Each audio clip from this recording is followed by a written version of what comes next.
Bonjour, bonsoir à tous et bienvenue dans ce premier épisode de Potaku, c'est ça? Comment qu'on dit déjà? Po- Podcast QQ, Non, je crois. Potasku. Allez, Podcast Q. voilà. Ça commence Un- bien qu'on aime beaucoup notre émission. on connaît super bien le nom de notre émission. Ah, Bien le en fait, bonjour. Merci vous savez qu'on le beaucoup. connaît, mais qu'on n'est pas programmé pour le dire. Tout à fait. Bien le bonjour, merci beaucoup d'être présent, ici présent pour ce premier épisode. Premier épisode, je spoil déjà, qui sera donc consacré à un manga A Silent Voice, sur le manga A Silent Voice, c'est un peu plus français. Le but de l'émission, c'est, à la manière un peu de certaines émissions de podcasts consacrées à des jeux vidéo qui s'appellent Fin du Game, de traiter un peu en profondeur des mangas, de ce qui nous a plu par exemple, et de l'analyser aussi, mais de parler aussi un peu du contexte autour, de pourquoi est-ce qu'on le trouve intéressant, tout ça. On n'a pas envie de dire que, moi je veux pas dire que, parce qu'il y a quasiment que moi qui connais Fin du Game, que on veut faire le Fin du Game du manga parce que on sera clairement en dessous, hein, soyons tous honnêtes. Voilà, voilà. Du coup, je viens de commencer par une comparaison avec l'un des podcasts les plus écoutés. Du coup, super, tout va bien, je fais pas de crise de panique, ça va aller. Euh, je me... T'inquiète, le million, c'est pour bientôt. Le million, c'est pour bientôt. Ça arrive lourd, lourd, lourd, fort, fort, fort, emoji flamme. Je me présente un peu, je m'appelle Quentin, je suis étudiant en cinéma, en master actuellement. Je lis des mangas depuis mes 8 ans et j'adore ça. J'en ai lu pas mal, genre beaucoup, beaucoup. Et c'est pour ça que je suis un peu à l'initiative de vouloir faire ce podcast. Je crois que je les tanne depuis 2 ans pour le faire. Et voilà, parce que c'est un truc qui m'intéressait de parler un peu de manga différemment de ce qu'on peut trouver ailleurs. Jules, je te laisse la parole. Eh ben écoutez, enchanté, ben moi c'est Jules. Si je dois faire mon parcours, putain, j'ai l'impression de faire un CV, c'est terrible. Vas-y, Ben vas-y. moi j'ai commencé un poil plus tard le manga, c'est-à-dire que j'avais autour de 12-13 ans quand j'étais au collège et que j'ai découvert Naruto. Et ben Naruto c'est incroyable, ça a changé ma vie. Ça a fait que du coup j'ai passé d'un mec qui potentiellement pouvait être cool à le mec on envoyait dans la poubelle. Eh, tant pis. Moi je suis plus du côté animé de la force, hein, honnêtement. Je lis pas mal de mangas aussi, hein, faut pas déconner. Mais je suis plus intéressé par tout ce qui est animation et culture web en général. Puis Très bien. voilà, moi ça fait longtemps que j'ai envie de parler de mangas aussi, et écoutez, on est là. Oui, petite précision, moi mon objectif avec ce podcast, c'est pas tant de parler d'animé que parler plus de manga, je vous le cache pas. Je dis pas qu'on parlera jamais d'animé, qu'on traitera jamais des animés, c'est juste que moi j'en consomme moins et j'ai toujours préféré les mangas. Donc du coup, mais je dis pas non plus qu'on parlera pas par exemple d'un animé spécifique, c'est dites-vous par contre que si on parle par exemple là aujourd'hui de A Silent Voice, alors on va parler un moment du film, mais on va se concentrer principalement sur le manga parce que c'est moi ce qui m'intéresse un peu plus. Voilà, voilà, vous êtes prévenus. Tout de suite, maintenant, l'homme, corbeau, singe, cheval, Sébastien, s'il te plaît. Oui, c'est moi. Parfait. Alors, par où commencer? Donc voilà, moi c'est Seb. Mon rapport avec les mangas, le tout premier manga que j'ai lu, je me rappelle, c'était Naruto. En fait, j'ai connu Ouais. ça par le biais de mes cousins qui étaient des grands amateurs de manga. Enfin, ils m'ont surtout fait découvrir la base, quoi, genre Naruto, One Piece ou Black Butler par exemple, qui sont, à part pour Naruto, j'ai d'abord connu en animé, puisqu'il passait sur Direct Star. Puis en plus tard, j'ai appris que c'était des mangas.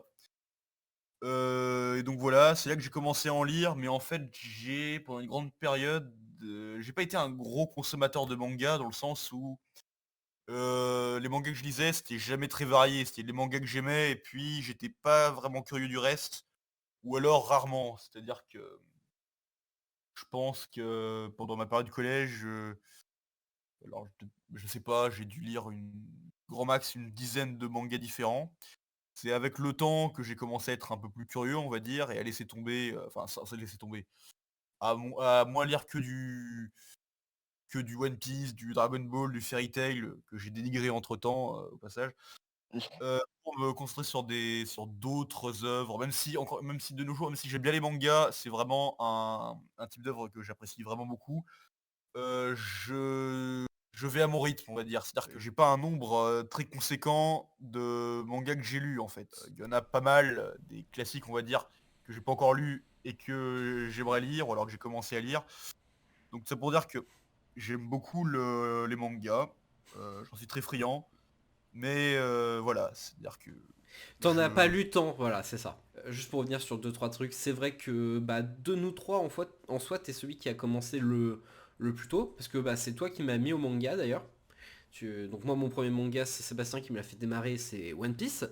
Parce que quand on était plus petit, parce qu'on se connaît depuis l'enfance avec Seb, euh, on jouait à tout simplement dans la cour de récré et une fois on a fait enfin pas une parodie mais on jouait à One Piece et globalement je jouais un homme chacal qui était un allié de Crocodile. Voilà, allez. Mais c'est vrai Ouais, que Et et de nous vous trois voulez que c'est je vous vrai. raconte mes fanfictions Naruto Non, aussi c'est bon. Non mais c'est juste pour mettre un peu le contexte. C'est de nous trois, t'es celui qui a commencé le plus tôt, mais c'est vrai que t'es de nous trois celui qui a lu le moins. Je pense que c'est Jules qui en a lu le plus, parce que c'est un énorme weeb. Mais Ouais, voilà. mais faut pas trop le dire non plus, en Oui. fait. Hein, Mais après, ça sinon les va gens bien ils se vont être au réveiller. courant. Les gens vont être au courant, sinon tu imagines. Euh, Oui. Après, j'ai pas dit, c'est que ouais, comme toi, Quentin, je suis plus un lecteur de manga qu'un consommateur d'animé. lecteur d'animé en fait. Ok. C'est-à-dire que souvent, quand je sais qu'il y a une version que à la base, une œuvre a d'abord été, comment dire, Comment ça en manga, tu préfères lire le manga plutôt que regarder l'animé. mais voilà, je veux plus lire le manga, Très voilà. bien. Voilà, c'est à peu près tout. Je vous cache pas que dans ce premier épisode, il y aura peut-être un générique juste après ça. Peut-être pas. Là, je sais pas trop. Je vais demander un peu de m'en faire un. On va voir s'il accepte, on verra. Mais en tout cas, générique ou pas. Là, je vais lancer le cut. Générique. De vocabulaire, parce que les mangas, c'est quand même ça. C'est un, une violence incroyable, et deux, trois mots de vocabulaire, c'est vous, vous.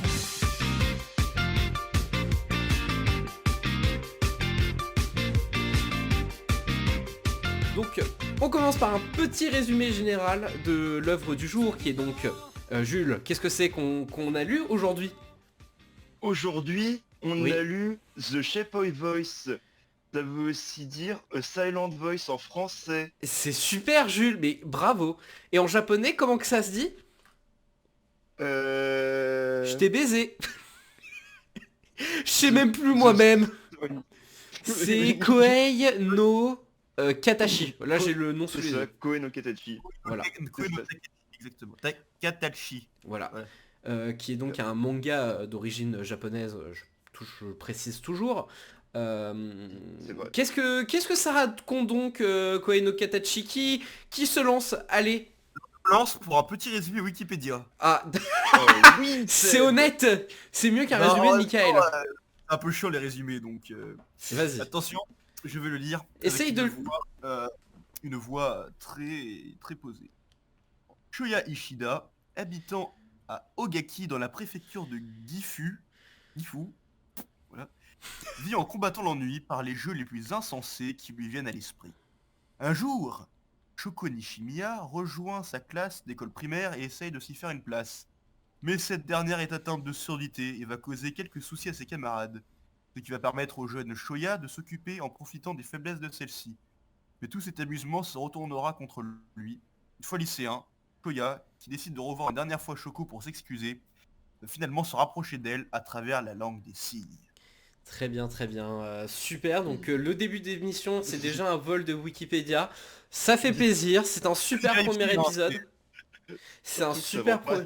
Ça vend pas très bien le En ton fait, de la le truc, série. c'est que ça raconte juste le premier tome, quoi. Même c'est- pas, Ouais, ça après, raconte 10 pages du premier tome.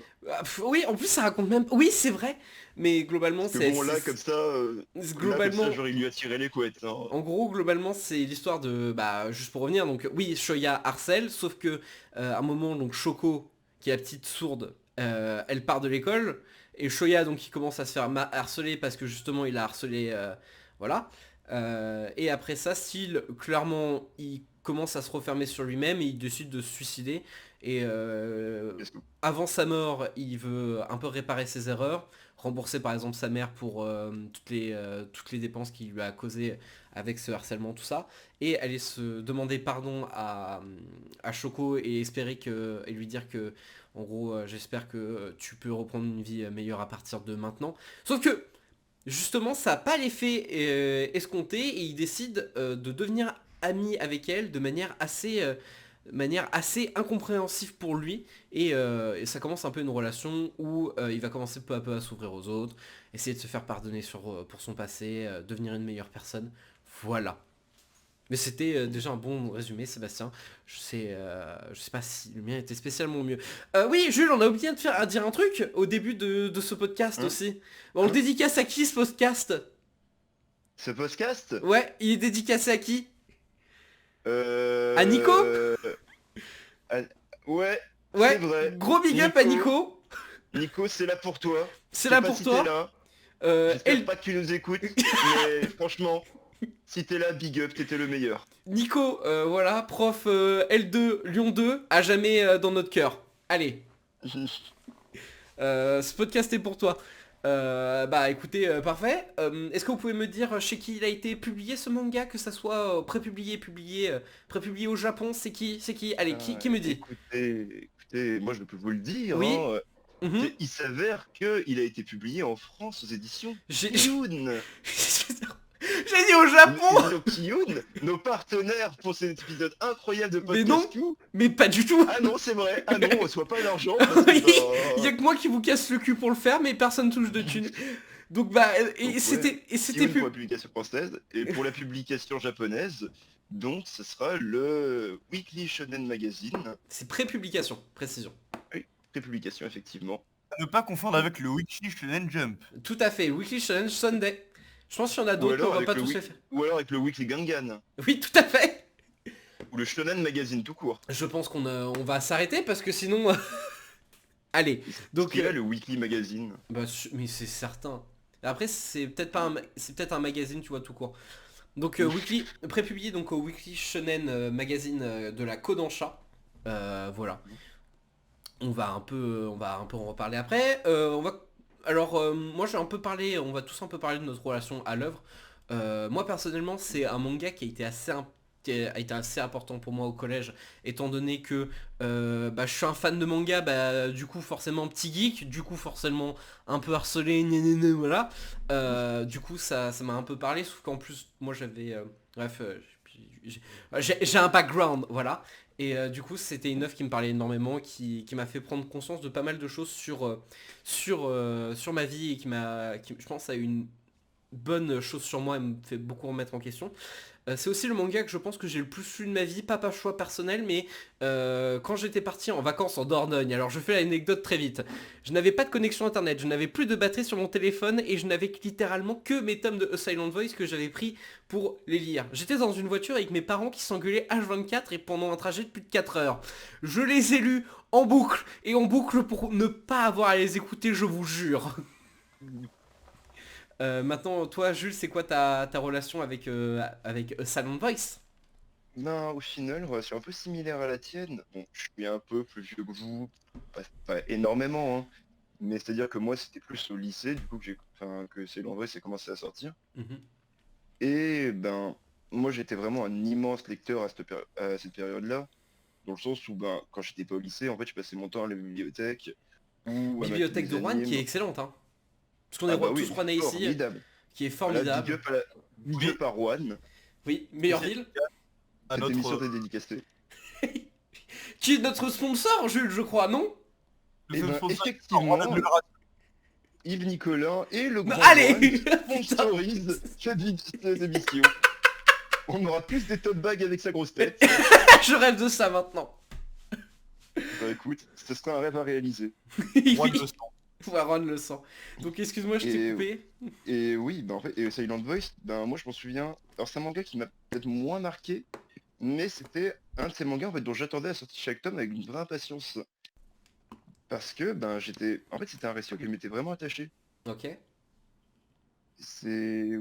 Ouais, si on va dire, c'est un. En fait, ouais, c'est ça, c'était un manga que j'adorais lire en fait, et j'adorais le reprendre. Chaque nouveau tome qui sortait, je me relisais le tome d'avant. C'est. En fait, il y avait un truc que je trouvais pas forcément dans les autres mangas que je pouvais lire à ce moment-là. Ok. Un truc très. En fait, très intimiste.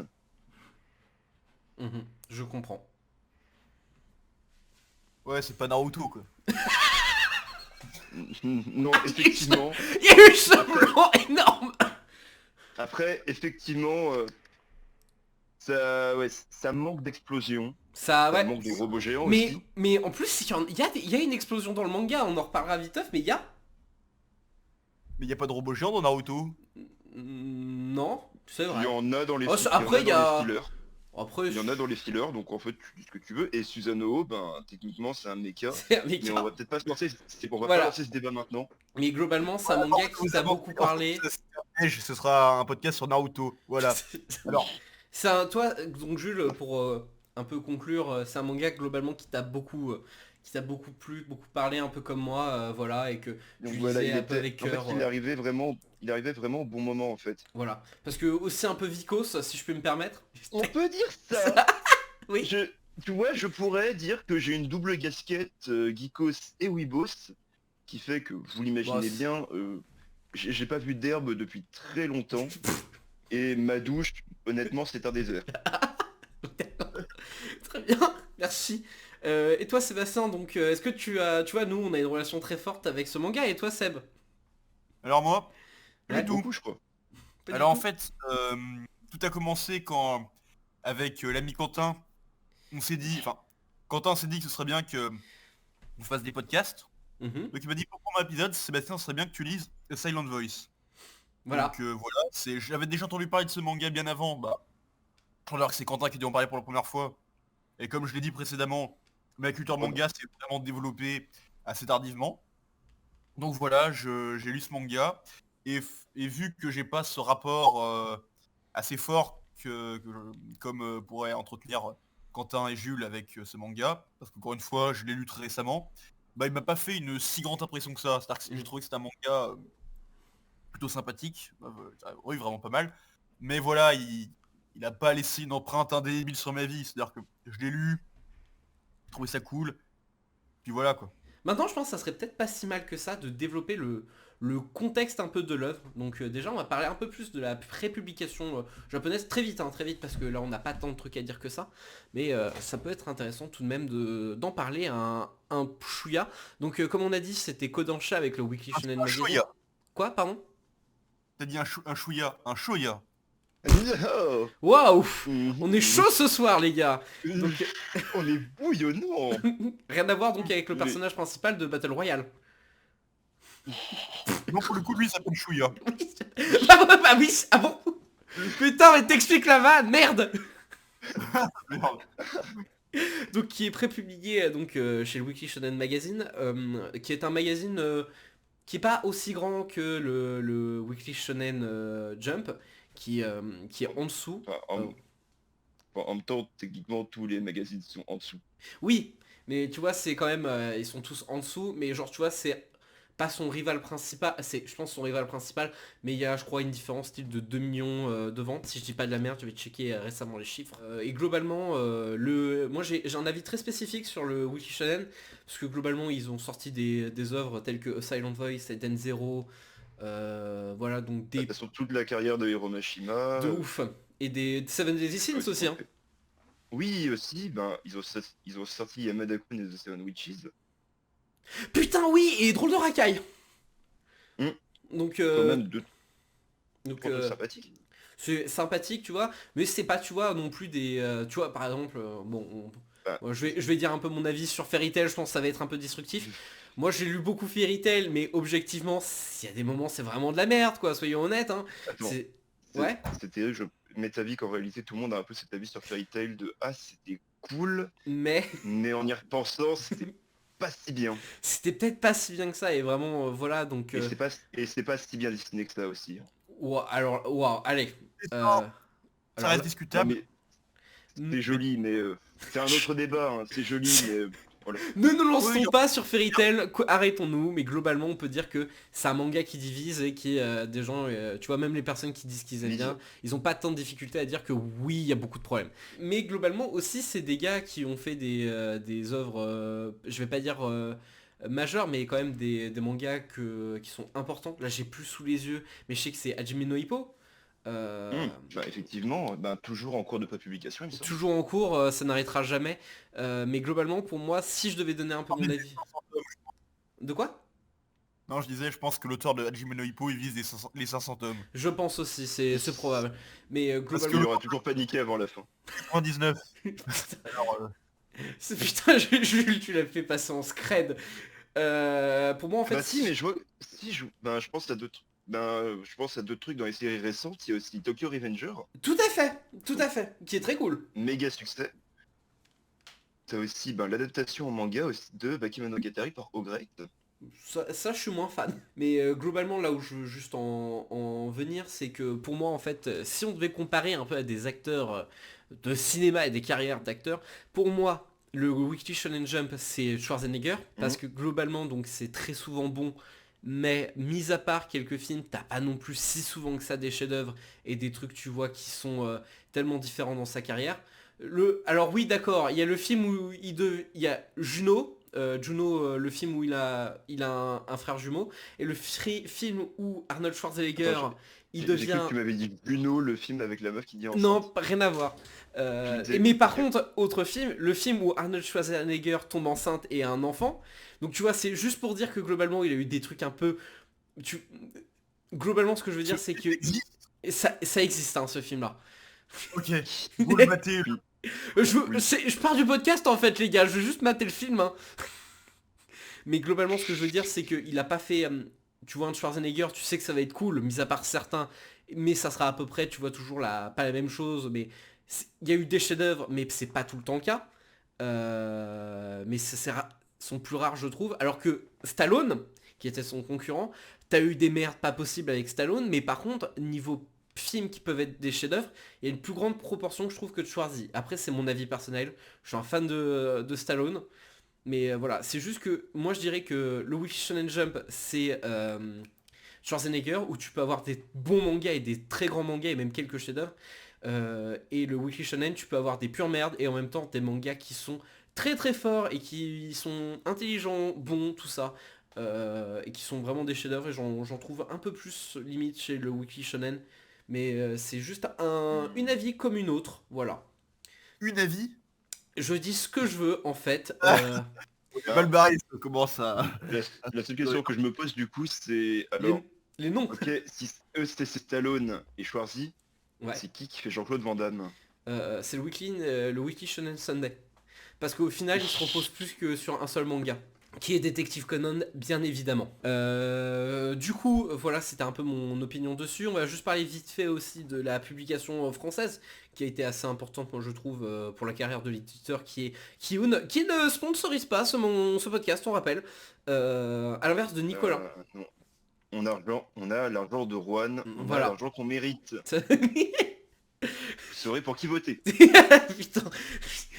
Donc la publication française donc c'est fait chez comme j'ai dit par Kiyun. En fait c'est intéressant parce que c'est vraiment la début de en gros c'est la refonte visuelle un peu de Kiyun qui est passé de son logo qui est dégueulasse, on peut tous le dire. C'est bon, maintenant on est prêt, on peut l'assumer. Voilà, oui, le leur logo premier était logo de immonde. Kiyun était franchement dégueulasse. Tellement immonde que je l'avais effacé de ma mémoire. Voilà, tout comme le site internet de Kiyun qui ne sponsorise pas ce podcast, on rappelle. Est-ce que vous avez été récemment sur le site internet de Kiyun? Je vous laisse, Alors, je vous laisse aller écoutez. checker, que ce soit les auditeurs ou vous après le podcast. N'hésitez pas, c'est un enfer, ça... Voilà, bon, j'en dirai pas plus. Mais globalement, c'est un peu la refonte visuelle de Kiyun avec leurs nouveaux logos qui sont spécifiques à chaque fois à Seinen, au Shoujo, au Shonen, tout ça, et qui, moi, je trouve plutôt beau, quand même. Mhm. Et Leur refonte, ouais, ça leur fait du bien quand même. bah ouais, ça refait du bien. Et surtout, je trouve qu'on est un peu au début, parce que A Silent Voice s'est publié en France à partir de 2014. C'est après la sortie du manga. Je vérifie juste parce que... Pardon, j'ai dit de la merde. Donc, je coupe là. Donc, A Silent Voice c'est sorti à partir de 2015 en France. Et je suis en train de voir ça, mais la publication, en fait, t'avais un tome tous les 2 mois. Donc c'est sorti un an après la fin française. Donc t'avais un tome tous les 2 mois, ce qui fait que ouais, je me rappelle bien que 2015 ça a été full Silent Voice. C'est Et ça. voilà. C'était ça, je me souviens. On était. Moi, J'allais à la librairie à côté du lycée et puis voilà, je tu prenais veux. mon Est-ce Silent qu'on Voice. peut citer le nom de cette librairie? On est là, RPZ Nebular Store. Petit temps, je suis RPZ. parti trop tôt. Ah, jamais dans nos Eux, ils ne cœurs. sponsorisent pas, mais parce qu'ils sont morts. Quoi? Allez. Eux ne peuvent pas sponsoriser, ils sont morts. Oui, eux, c'est foutu, malheureusement. à jamais dans notre cœur. Faut savoir que leur logo était un cochon. Le magasin a été remplacé par une boucherie charcuterie. Voilà. Comme Ça quoi. Non, c'est un vrai truc. Hein. Donc Ouais, bah, Kiyun en fait, donc comme on disait, c'est vraiment, ça va être un peu le début, je trouve, de un peu leur nouvelle image, donc que ça soit visuellement, mais aussi ça va être un peu les premiers mangas un peu mainstream, mais tout en continuant d'essayer de faire de l'autoriste à côté. Je sais que toi, Jules, t'es pas forcément d'accord avec moi. Moi, je trouve que déjà dès leur début, ils ont commencé à produire des trucs un peu différents, genre Princess Bride, si je dis pas de la merde, c'était déjà à cette époque-là. Et ils avaient commencé même de faire de l'édition pour euh, Manhunt de l'auteur de Prophétie. Je sais pas si t'es... Toi, je crois que t'étais un peu moins d'accord qu'avec moi. alors c'est pas tant que tu vois, ok, le côté autorisant de ces auteurs-là, pourquoi pas, c'est plus que... Alors ok, Bright Story, pourquoi pas, mais j'avoue qu'en fait, toute la carrière... Enfin, c'est du coup, j'ai oublié le nom de l'auteur de Ouais, Prophétie, pareil. parce que je suis un... Parce que voilà, je suis un piètre présentateur. Mais dis donc, ouais, il y a le côté auteur, mais c'est quand même auteur un peu edgy sur les bords, quoi. Je peux tout à fait comprendre. Je peux tout à fait comprendre ce que tu C'est que dis. tu vois, j'ai du mal à prendre ça vraiment dans sa globalité. Ouais, je peux comprendre. Après, moi, je trouve que Poison City, bah ça, je crois qu'on est tous les d'accord. C'est quand même un Ah très bah ça grand. encore, ça, je veux bien. Mais dis donc, voilà, bah, par exemple, le Kiyun d'avant, pour moi, il est quand même super représentatif de... Enfin, leur série phare, c'était Judge, quoi. Putain, oui, c'était Judge et Doubt. Ouais, t'as raison. Je peux comprendre ce que tu dis. Tetsuya C'est... Tsui. Ah, c'est pour ça, putain. Non, parce que quand je pensais à lui, je pensais à Tsutomoni E, Ah mais oui, pas le bon, du coup. je sais pas qui c'est, mais bon. Mais globalement, c'est un peu le début pour moi de Kiyun qui devient plus populaire. Et ça va globalement être de fou le cas avec My Hero Academia. My Hero Academia qui va être leur premier gros manga qui sort du Jump. Sachant que ça avait étonné absolument tout le monde. Il y a même une vidéo d'un certain youtubeur qui en parle. Je citerai pas son nom Un, parce que voilà. un mec qui... Ouais, il aurait peut-être dû rester dans sa cuisine, tu veux dire? Pardon. Un mec qui aurait dû rester dans sa cuisine? Je Je ne sais sens que je pas. vais couper ça au montage. Ou à moins que tu parles du mec qui ne change jamais de peignoir. Non, je Ah, sais c'était pas. le mec qui changeait jamais de thé noir. Ah, ok. Ah putain, je crois que bon, allez, ça on va couper au montage, hein, qu'on soit clair. Nique ta mère. Nique ta mère, tu touches pas à ce que j'ai dit, voilà, j'assume. Allez. Je sais même pas qui c'était le mec qui devait jamais sortir sa cuisine, mais j'ai peur. Je couperai.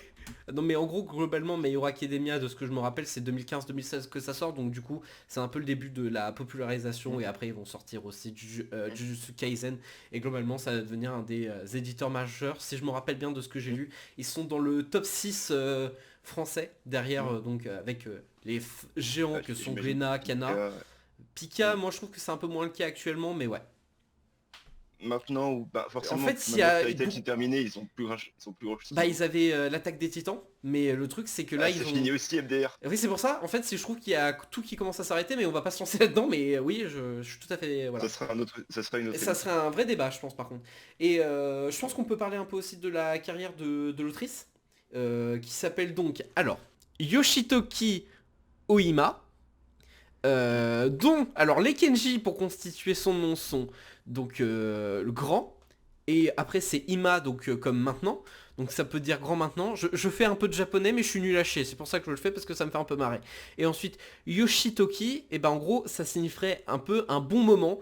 Voilà, donc il y a le motif temporel. Est-ce que ça sert vraiment à quelque chose ce que je viens de faire? Non, mais ça m'a fait plaisir. Du coup laissez-moi le faire. N'hésitez pas à me Ouais, dire si je me suis trompé. non. De quoi? Attends.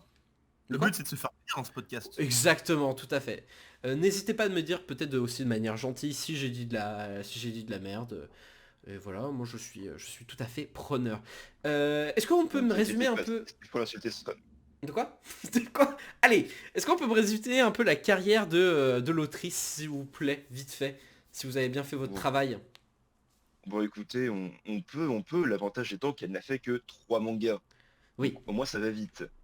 Donc ben j'imagine que du coup enfin, le premier truc sur lequel elle aura travaillé, donc c'est les one-shots de Silent Voice. Ah oui, Je oui, crois c'est que vrai. c'est ça. En Oui, gros, elle gagne en 2008. elle gagne un concours tout à fait en 2008, c'est ça. C'est ça. Ensuite, elle va publier la série, enfin, elle va dessiner la série Murdoch Rumble, Ouais, qui est adapté d'un adaptée roman. c'est une série de romans publiée en 2003. Ouais. D'ailleurs, c'est amusant parce que la série de manga va commencer avant la série de films, qui est Mhm. le truc qui est le plus connu autour de la licence, et se terminera après. Est-ce qu'on peut juste avoir Ceci étant dit, un petite explication sur ce que c'est visuellement, et après tu peux nous donner une avis sur la série de films que tu connais, mais juste avant, oui. explique viteuf. Ben voilà, disons que pour résumer, Mars Rumble, ça va être le truc le plus différent de sa carrière, car c'est du cyberpunk, enfin c'est du cyberpunk futuriste, Assez tu l'as edgy. encore un peu edgy, hein, on va le dire, mais attends, je parle des films. Ouais. Laisse-moi 2 minutes. Et en termes de trait, ben déjà elle a un trait qui quand même est assez Ouais. semblable à ce qu'elle va donner sur Silent Voice, mais disons qu'il est un peu plus enfin pas primaire, mais Je trouve sur le les style n'est pas personnages. encore ultra affirmé. Voilà, je Le trouve sur style les n'est pas encore très personnages c'est le affirmé. cas. Hmm. Mais Donc les décors, je me faisais la réflexion que les décors étaient déjà vraiment très bien, vraiment très travaillés. ouais, ça c'est un truc aussi, je suis d'accord, je trouve, mais on en reparlera, oui. L'autrice, c'est pas une manche avec... elle dessine quand même super bien. C'est un truc que je Hmm. trouve assez fou parce que c'était un hebdomadaire et le manga est juste magnifique, Silent Voice, mais on y reparlera un peu plus. Mais c'est très travaillé. Mais moi je trouvais Hmm. justement que ça faisait un peu plus vieux, ce que j'ai un peu regardé en diagonale, Mardos Crumble. Je trouvais que ça faisait Hmm. un peu vieux et que même il y avait un côté un peu, comment dire, jusqu'à ce que la mort nous sépare dans son trait. Mais par contre, il y a une case que j'avais pris pour aller le montrer un peu, et je trouve que sur les visages, leur construction, il y a des similarités, et surtout dans l'expression des émotions. Hmm. Je trouve Ben, elle a pas trop changé son trait, et les lèvres aussi d'ailleurs ont quasiment pas changé. C'est un petit détail à la con, mais c'est un fait. Elle dessine toujours à hmm. peu près les lèvres de la même façon. Ça marrant, je trouve. Hmm. C'est ça, en fait c'est plus son trait, c'est affiné, mais elle avait enfin, on sent déjà vraiment les prémices du Mhm. style qu'elle va développer. Et sinon, Et les films, donc, ils sont comment? alors écoutez, les films, je vous les fais en 2 minutes, bah c'est de la merde, C'est c'est de de la la merde ton grosse machin. merde, c'est de la grosse merde. Ah, c'est 3 films, je sais même plus comment ça s'appelle cette bande de branques. Il me Mais semble que c'était Studio, je crois que c'était, non c'est pas Studio on va LM, pas j'ai un développer doute. plus que ça, mais c'est de la merde globalement, Mais voilà. juste, voilà, dites-vous que c'est des mecs qui, il y a pas longtemps, se sont fait épingler pour plagiat, pendant qu'ils réalisaient une série enfin ils réalisaient une nouvelle série autour d'un manga de Clamp. Et apparemment, Faux. les designs des costumes, ils avaient été piqués à des costumes coréens. Donc vraiment, les mecs, voilà.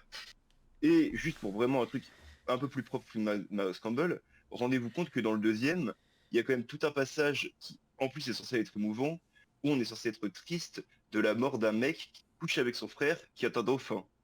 Et c'est joué ultra sérieusement, hein. J'avais oublié que tu m'avais expliqué ça, oui. Ensuite, Voilà. donc, elle a fait A Silent Voice.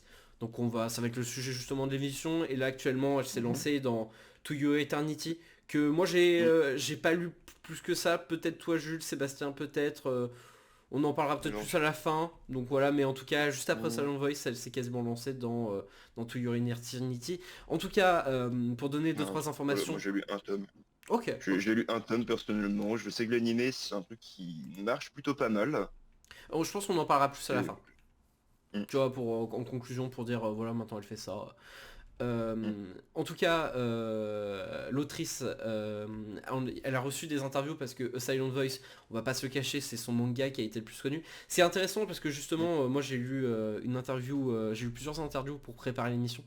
Et dans, je crois, le journal du Japon, ou c'est peut-être Le Monde. C'est dans Le Monde où elle expliquait que justement, pourquoi est-ce qu'elle avait choisi ce sujet-là. Outre le fait que sa mère est interprète en langue des signes, ce qui est pas si mal, du moment qu'elle a une relation avec ça et qu'elle a des proches malentendants, c'est justement ça, c'est vu qu'elle était proche de ce milieu-là et qu'elle avait une connaissance, elle dit ceci: je me suis dit que si je pouvais avancer un peu plus vite dans ma carrière, il serait plus judicieux de parler de choses qui m'étaient proches. Du coup, c'était vraiment une question de carrière, ce qui m'a un peu étonné. Mais en tout cas, on peut dire qu'elle a eu raison sur ce coup. Ça lui a plutôt réussi en fait, Ça hein. lui a plutôt réussi, on va pas se le cacher. Donc comme tu disais, oui, Silent Voice en fait, il a quasiment vu le jour deux fois, non trois fois, parce que donc il y a eu un one shot en 2008 de ce qu'elle sera Silent Voice. Ensuite, où elle gagne le concours du newcomer du Week Shonen Magazine. Ensuite, elle fera un chapitre pilote one shot pour le Weekly Shonen. Et après ça, et alors c'est moi qui ai lu, je sais plus s'il y a des preuves, mais j'avais entendu que le début de Silent Voice, ça devait être un one shot de un tome. C'était publié donc au Weekly Shonen, mais que ça devait être un one shot de un tome, mais qu'il y avait tellement eu d'engouement autour de cette œuvre qu'ils avaient continué par la suite. Je sais pas si c'est vrai, je l'avais lu, mais j'ai plus la source, du coup, prenez ça entre de grosses guillemets. Sinon, t'auras confondu avec une storyline de Bakuman. Mais tout à fait, sinon c'est tout à fait ça, c'est pas improbable. En tout cas, ce qui est... Alors, je me permets de le dire, en gros, il y a des journalistes qui lui ont demandé, par exemple, je crois que c'était le Journal du Japon qui lui avait demandé pourquoi est-ce que, en gros, vous faites des histoires tristes. Et sa réponse, je la trouve géniale, c'est en fait ça vient de mon caractère, je suis tout simplement... Elle dit globalement, bah je suis tout simplement triste les gars. Et ça me fait beaucoup rire que sa réponse de pourquoi est-ce que vous faites des mangas tristes? Parce que je le suis, ça me fait rire d'une certaine façon. C'est toi qui peux te faire rire, Quentin. Non mais Jules aussi rigole. Vous êtes Non, des gens malsains. c'est pas vrai. ça. Et en tout cas... non, c'est juste on compatit. Oui. Ouais. C'est désolé de ne pas être heureux comme vous, Uh-huh. monsieur Sébastien. Sébastien. Il est heureux dans sa vie le gars. Allez. J'ai envie de te dire, rappelle-moi ton prénom, Sébastien. Putain. Ah oui. La vieille ref. Ce qui est intéressant, c'est qu'elle a tout un propos en fait autour de la communication sur son manga et qu'en fait elle explique que c'était un truc qu'elle voulait traiter et que c'était aussi un élément qui était très présent dans les mangas tu vois, de shonen. Communiquer en fait c'est un truc qui est assez courant. C'est pas quelque chose que j'ai forcément pensé plutôt que poncé, mais c'est vrai. C'est quand même une thématique qui est plutôt présente, genre par exemple avec Blue Flag. C'est quelque chose qui est assez mis en avant, mais même si c'est le but de Blue Flag. Mais même genre tu vois des trucs comme Naruto, c'est des gars qui doivent apprendre un peu à communiquer sur leurs émotions, tu vois tout ça. Donc je m'en étais pas vraiment rendu compte, mais je suis plutôt d'accord. Et aussi elle met aussi vachement en avant l'acceptation, l'entraide et l'altruiste. C'est un truc sur lequel on va revenir, mais ouais moi je considère que c'est un manga quand même qui met relativement en avant, tu vois par exemple les minorités, tu vois tout ça. Ce qui n'est pas forcément quelque chose de si présent que ça dans le domaine du manga. Voilà. Il est vrai. Voilà, du coup on a un peu fini toute la partie un peu présentation générale. C'est la fin de l'épisode, donc de fait, non évidemment. Salut What the fuck les amis? De fait en fait les amis j'ai menti. On va pouvoir passer un peu au traitement.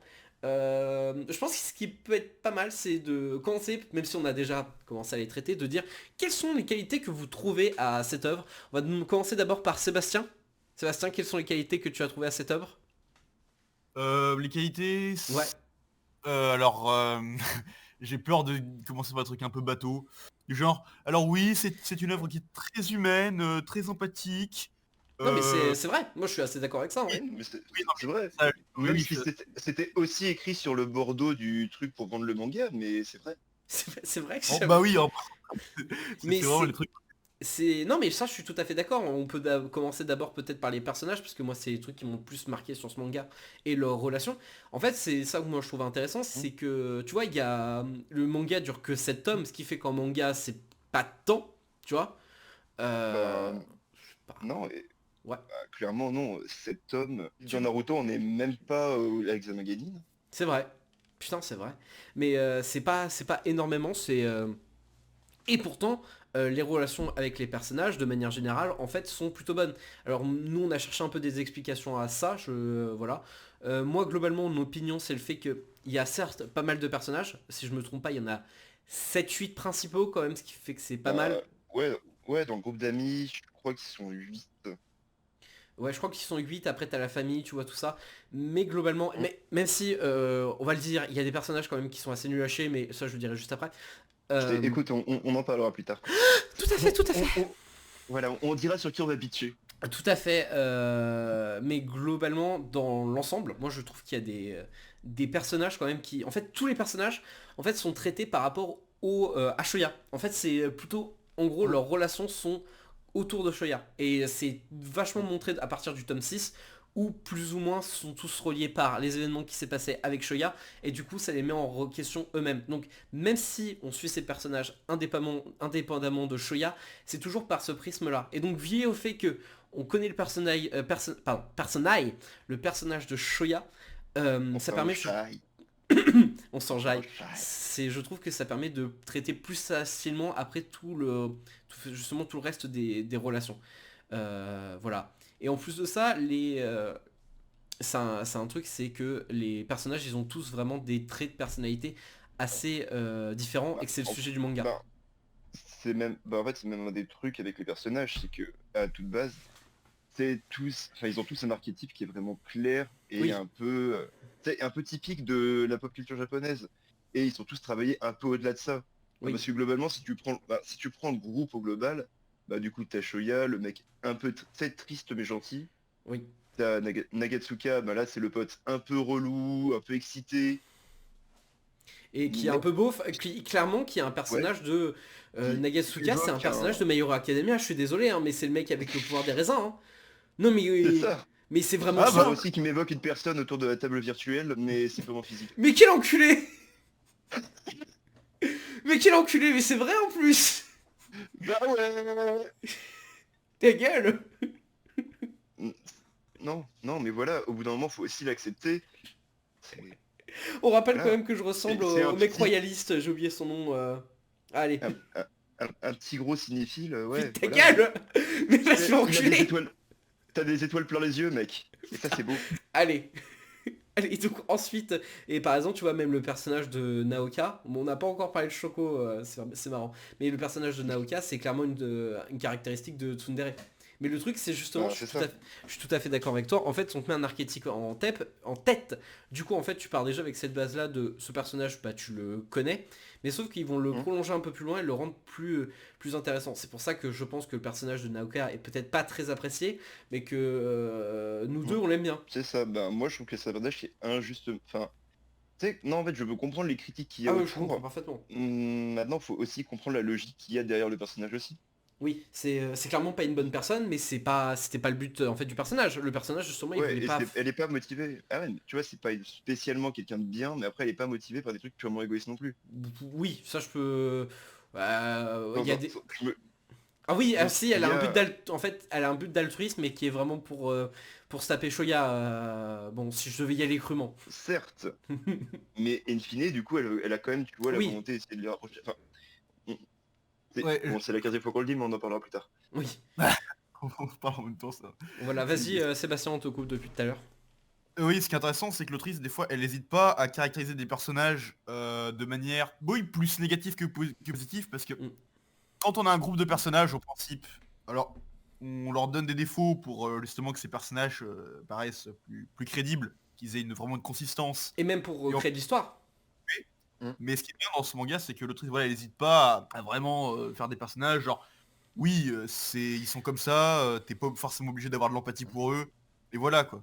Bah, Naoka, pour moi, C'est même tout le début Bah. du manga où qui commence par personnage de Shoya, je pense qu'on peut le dire, qui est un harceleur. oui, Hmm. bah oui, c'est... Ah ben, là, j'ai pas très le clairement, évident. en fait, ouais. C'est ça, ouais.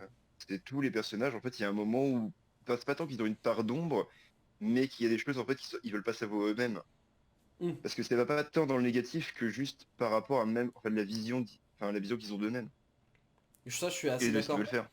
Et c'est en Je ça vois, que par exemple, le manga est très, humain, en fait, voilà, c'est qu'en fait, Hmm. il y a le moment où les personnages, surtout à la, je dis surtout à la fin, dans ce but d'un manga, c'est de conclure les arcs des personnages, mais voilà, à la fin, les personnages se rendent compte, font leur introspection, acceptent, Hmm. justement, comme tu dis, Jules, cette part qu'ils ont, et c'est là que tu dis que, justement, dans la vraie vie, quand quelqu'un évolue, c'est dans un premier temps, il a accepté de voir la part chez lui qui était la Négative. part d'ombre. Voilà. Ça, je suis tout à fait Et d'accord. voilà, et c'est en ça que les Les personnages sont intéressants. ont évolué. C'est-à-dire Mm. que c'est ce qui est intéressant avec ce genre d'œuvre, c'est que vu que c'est des œuvres qui sont très inscrites dans le réel, très intimistes, voilà, les personnages n'ont pas de grande destinée à accomplir, ou alors Oui. Mm. leur arc va pas se terminer quand ils auront accompli tel ou tel objet. Enfin si, mais ça va Bah se oui, faire mais dans c'est un... pas genre ils vont pas devenir mais roi des pirates par exemple. Pour citer un c'est petit ça, oui, manga. c'est C'est ça un genre, peu leur but. In qu'on fine, était dedans, maintenant on va changer. Enfin changer. C'est un... C'est même pas ils disent ça, c'est genre juste ils évoluent On s'en- parce qu'ils sont confrontés un Non. peu à des situations. c'est ils avancent. En fait, c'est même pas évoluer, c'est je dirais plus ils avancent en fait. Oui. Tout simplement, c'est continuer d'avancer. Ça je suis... Ça je suis... C'est Ça, bien je ce suis que tu dis, Jules, parce que tu t'arrives à formuler ce que je veux dire. C'est que quand un personnage qui a un objectif, il a atteint son objectif, bah voilà, le parcours du personnage s'arrête là. Quand on est dans un manga comme ça, et ben voilà, c'est inscrit dans le réel, du coup la vie continue, voilà, comme dit, on continue d'avancer, Mm.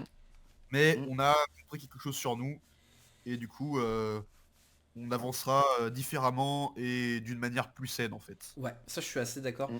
Mais je me rends compte que là, Alors, depuis tout à l'heure, on parle que quasiment de Shoya, mais on n'a pas traité toujours du personnage qui est un peu l'autre personnage principal du manga et son qui binôme. De quoi? Ouais. C'est Bah fou. ouais, en fait, son binôme. Voilà, Là, son c'est binôme tout ton binôme simplement. à l'écran. Et Ben, ouais. en fait finalement, le personnage de Shoko, alors peut-être que oui vous serez pas Bon, ça, d'accord ça avec sera moi, pas d'accord. mais il n'y a pas grand chose à te dire en fait je trouve. Après, Ben moi d'accord, c'est parce qu'il est malentendante, c'est ça. Et non, ben, ben non, mais c'est pas du tout.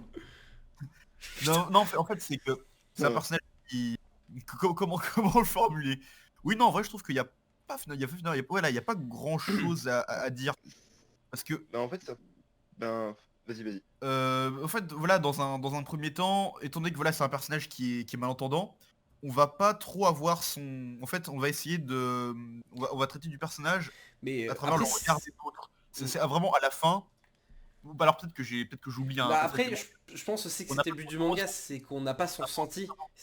de quoi? Mais Mm. en fait, c'est justement ça, c'est qu'on n'a pas son sorti, mais Bah, c'est en fait, c'est ce même que dit le manga, enfin, je quoi. pense que c'est littéral. Bah, C'est le disons sujet. que...